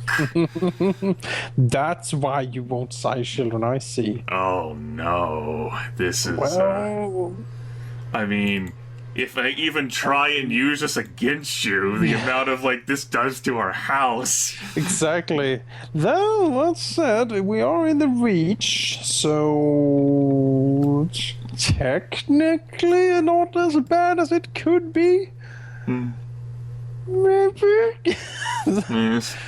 But even then, it's like, oh, now he's gonna be like Gormian the Younger is like gonna be by his side constantly. They're never. They're both in there seeing Lord Aeron, and it can't be hidden. It's like, Yeah. I can't kill Gormian the Younger either. Curse their important status. Curse the fact that he's the child or the grandchild of Gorby.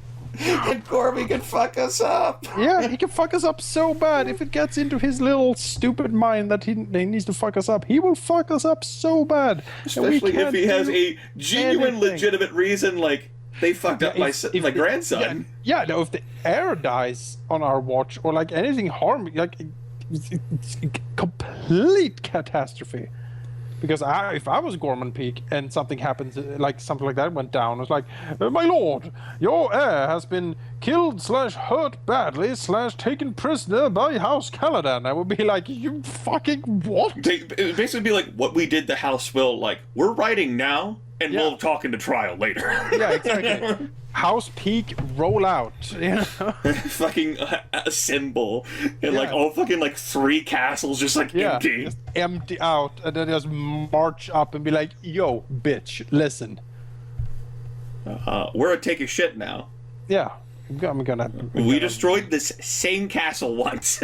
We're gonna rip you to pieces. That's just how it's gonna be.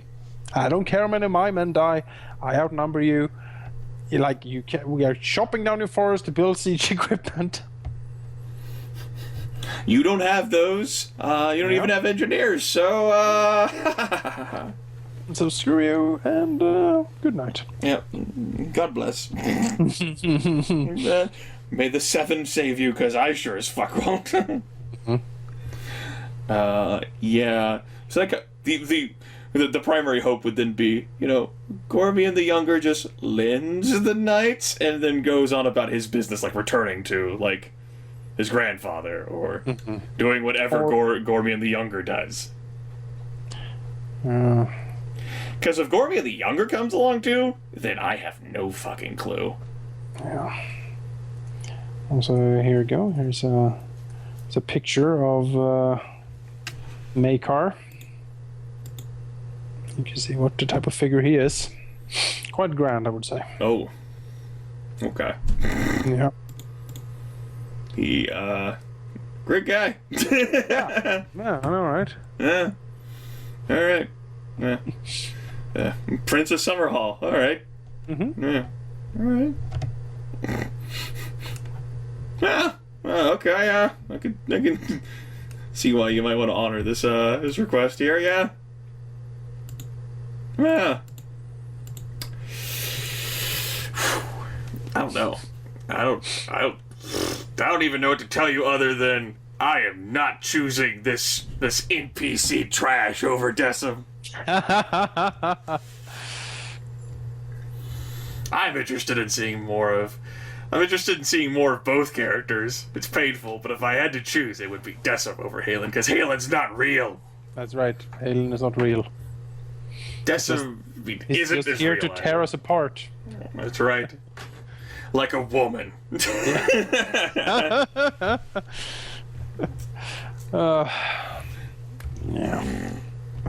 Don't worry. I won't let them betray our love. Or let them violate it or something. I don't know. Yeah. Oh, yeah. He's the anvil. That's right. Okay. Right. He's the anvil. All right. Then Decim was a bit wrong about describing things. Like, oh, he is the anvil, or maybe actually he wasn't wrong because he didn't know that there was a fucking letter from Prince Maekar. Yeah, exactly. So yeah, there's that. The uppity peasants being uppity, but they have been smoothed over by shower of silver. Buried in silver. Yep, thousands of like silver. See, I actually got something out of, like, all of my bribe money. I don't know how much Haldemir got out of, like, his bribe money with Sir His Alaric. horse and mine got stolen, so it was good. Yeah, we'll see how long it takes for the silver to become cursed silver. Yes, I'm also wondering how, like, Alaric, like, gets his horse back, because, like, that plus the barding? Oh, fuck no. Oh yeah, that is a lot of money and resources walking around on that thing. Yes. It's not as much as the fucking debt. I really hope that is something that's gonna save us in the nick of time, like Gandalf, you know. 1,300 gold dragons. I mean, like, I think, I suppose what might end up being the ideal situation with that, if we can't reason with the Iron Bank, and I have no idea how easy that is to do, basically be like, okay, well, we have this agreement here with Orneas Caladan, we've married off his daughters, here, official, maybe we don't have to go to Bravos. Here they are, or we have, like, we're supposed to get wealth for that, just fucking take it, the debt's been settled, go away. Yeah. He's like, oh, I'd have to take you back to Bravos. Then just shoot him.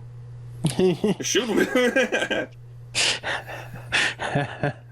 And every time an investigator comes, we just kill him.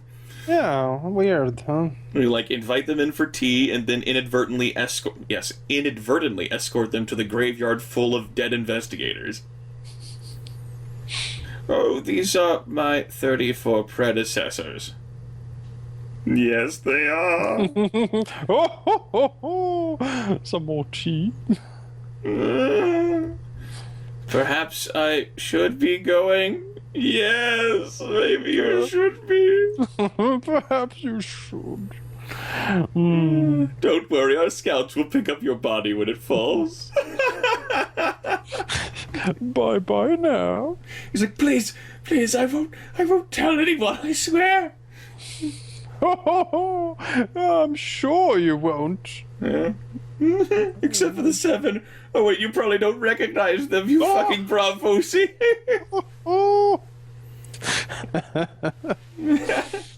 Decim takes the holy, like, 7 approach. Oh, it's your bravosi. No, I don't want to die. We don't want to pay off that supposed debt. So we've reached an impasse. You're going beneath the impasse. Beyond the impasse. And eventually, like, the Iron Bank's like, we've lost 57 people we sent to, like, inquire about debts in the southern stretches of Westeros. Let's send money to House Peak.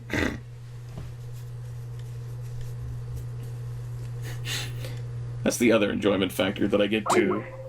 Oops. Whoopsie doodle. The internet has been a little unstable since last week's storms. In a tornado cut down like the power and cable. Oh, yes. That's very American with a tornado. American, yes. It flies red, white, and blue. Has cows and horses and people and, like, trailer homes are fucking picked up and swung around. You can hear America, freedom, red, white, and true. Ha! Yes.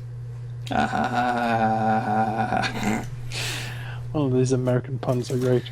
Yes. I don't know how much more we have to talk about the, Yeah. We might have talked this to death over the past 3.5 hours. Yeah. Are we still recording? I do have it still ongoing, yes. I'm looking forward to this video crashing and all of it being gone and lost. Let me go ahead and press the stop button now.